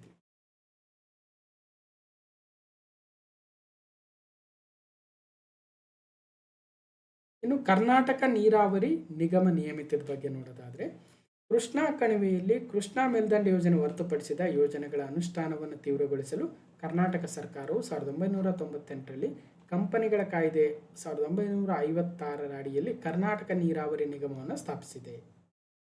ಕರ್ನಾಟಕ ನೀರಾವರಿ ನಿಗಮ ನಿಯಮಿತ ಅಡಿ ಯೋಜನೆಗಳ ಅನುಷ್ಠಾನ ಮಾಡ್ತದೆ. ಅಂದರೆ ಕೃಷ್ಣಾ ಕೊಳ್ಳದಲ್ಲಿ ಕೃಷ್ಣಾ ಮೇಲ್ದಂಡೆ ಯೋಜನೆ ಬಿಟ್ಟು ಇನ್ನು ಉಳಿದಿರ್ತಕ್ಕಂಥ ತುಂಗಭದ್ರಾ ನೀರಾವರಿ ಯೋಜನೆ, ಇನ್ನು ಬೇರೆ ಬೇರೆ ವಿಧವಲ್ವ, ಇವೆಲ್ಲವನ್ನ ಕರ್ನಾಟಕ ನೀರಾವರಿ ನಿಗಮ ನಿಯಮಿತದ ಅಡಿಯಲ್ಲಿ ತರ್ತಾ ಇದ್ದಾರೆ. ಒಂದಷ್ಟು ಯೋಜನೆಗಳು ಈಗ ಪೂರ್ಣಗೊಂಡಿದ್ದಾವೆ. ಶ್ರೀ ವೆಂಕಟೇಶ್ವರ ಹಾಗೂ ಕೆಂಪವಾಡ ಬಸವೇಶ್ವರೇತ ನೀರಾವರಿ ಯೋಜನೆಗಳು ಮತ್ತು ಕೆರೆ ತುಂಬುವ ಯೋಜನೆಗಳಾದ ಮುಂಡಗೋಡ, ತುಪ್ಪರಿ ಹಳ್ಳ, ಸಾಸಿವೆ ಹಳ್ಳ ಯೋಜನೆಗಳನ್ನು ಪೂರ್ಣಗೊಳಿಸಲು ಘೋಷಿಸಲಾಗಿದೆ. ಯಾವ್ಯಾವು ಯಾವ ಜಿಲ್ಲೆಗೆ ಸಂಬಂಧಿಸಿದವೆ ಅಂತ ಕೇಳ್ತಾರೆ, ಅದಕ್ಕೋಸ್ಕರ ಸ್ವಲ್ಪ ಐಡಿಯಾ ಇರಲಿ. Venkateshwara lift irrigation scheme, Venkateshwara LIS scheme Jamkhandi ತಾಲೂಕಿನ 6 ಹಳ್ಳಿಗಳು, ಮುಧೋಳ ತಾಲೂಕಿನ ಸುಮಾರು 4 ಹಳ್ಳಿಗಳ ನೀರಿನ ವ್ಯವಸ್ಥೆಯನ್ನು ಮಾಡ್ತಕ್ಕಂಥದ್ದು ವೆಂಕಟೇಶ್ವರ ಲಿಫ್ಟ್ ಇರಿಗೇಷನ್ ಸ್ಕೀಮ್ ಆಗುತ್ತೆ. ಇನ್ನು ಬಸವೇಶ್ವರ ಲಿಫ್ಟ್ ಇರಿಗೇಷನ್ ಸ್ಕೀಮ್ ಅಥವಾ ಕೆಂಪವಾಡ ಬೆಳಗಾವಿ ಜಿಲ್ಲೆಯ ಅಥಣಿ ತಾಲೂಕಿಗೆ ಸಂಬಂಧಿಸಿದೆ. ಇನ್ನು ತುಪ್ರಿ ಹಳ್ಳದ್ದು ಫಿಲ್ಲಿಂಗ್ ಆಫ್ ಟ್ಯಾಂಕ್ಸ್ ಫ್ರಮ್ ತುಪ್ರಿ ಹಳ್ಳ, ಅಗೇನ್ ಎಲ್ಲಿಂದ ತುಪ್ರಿ ಹಳ್ಳದ ನೀರನ್ನು ಬಳಸ್ಕೊಂಡು ಧಾರವಾಡ ತಾಲೂಕಿನ ಒಂದಷ್ಟು ಹಳ್ಳಿಗಳ ಕೆರೆಗಳನ್ನು ತುಂಬಿಸ್ತಕ್ಕಂಥ ಯೋಜನೆ. ಅದೇ ಥರ ಮುಂಡಗೋಡ ತಾಲೂಕು, ಅದೇ ಥರ ಬೇರೆ ಬೇರೆ ಯೋಜನೆಗಳು ಇರ್ತವೆ ಹೇಳ್ತಾರೆ. ಇನ್ನು ಸಾಸಿವೆ ಹಳ್ಳ ಟ್ಯಾಂಕ್ ಫಿಲ್ಲಿಂಗ್ ಸ್ಕೀಮು ಯಾವುದಕ್ಕೆ ಸಂಬಂಧಿಸಿದೆ ಅಂದರೆ ದಾವಣಗೆರೆ ಜಿಲ್ಲೆಯ ಚನ್ನಗಿರಿ ತಾಲೂಕಿನ ಒಂದಷ್ಟು ಹೋಬಳಿಗಳ ಕೆರೆ ನೀರಿನ ಯೋಜನೆ ಸಾಸಿವೆ ಹಳ್ಳಿ ಟ್ಯಾಂಕ್ ಫಿಲ್ಲಿಂಗ್ ಸ್ಕೀಮ್ ಆಗುತ್ತೆ. ಇಷ್ಟು ಇವತ್ತಿನ ಒಂದು ಕಂಟೆಂಟು. ಕ್ಲಾಸ್ ನಂಬರ್ 1182 ಆಗಿತ್ತು ಮತ್ತು ಚಾಪ್ಟರ್ 7 ಕರ್ನಾಟಕ ಆರ್ಥಿಕ ಸಮೀಕ್ಷೆ, ಚಾಪ್ಟರ್ 7 ನೈಸರ್ಗಿಕ ಸಂಪನ್ಮೂಲಗಳ ನಿರ್ವಹಣೆ ಮತ್ತು ಪರಿಸರ 3ನೇ ಭಾಗ. ಇನ್ನೊಂದು ಭಾಗ ಇದೆ, ಇನ್ನೊಂದು ಸ್ವಲ್ಪ ಬ್ಯಾಲೆನ್ಸ್ ಇದೆ, ಅದನ್ನು ಕೂಡ ಮುಂದಿನ ಭಾಗದಲ್ಲಿ ನೋಡಿ. ಅಲ್ಲಿಗೆ ಚಾಪ್ಟರ್ 7ನ ಕಂಪ್ಲೀಟ್ ಮಾಡಿ. ಇಷ್ಟು ಹೇಳ್ತಾ ಹೇಗನ್ನಿಸ್ತು ಅಂತ ಕಮೆಂಟ್ ಮೂಲಕ ತಿಳಿಸಿ. ಮತ್ತು ಈ ವಿಡಿಯೋನ ಕಂಪ್ಲೀಟಾಗಿ ನೋಡಿರ್ತಕ್ಕಂಥ ಎಲ್ರಿಗೂ ಧನ್ಯವಾದಗಳು. ಮತ್ತು ಮುಂದಿನ ವಿಡಿಯೋದಲ್ಲಿ ಸಿಗ್ತೀನಿ ಅಂತ ಹೇಳ್ತಾ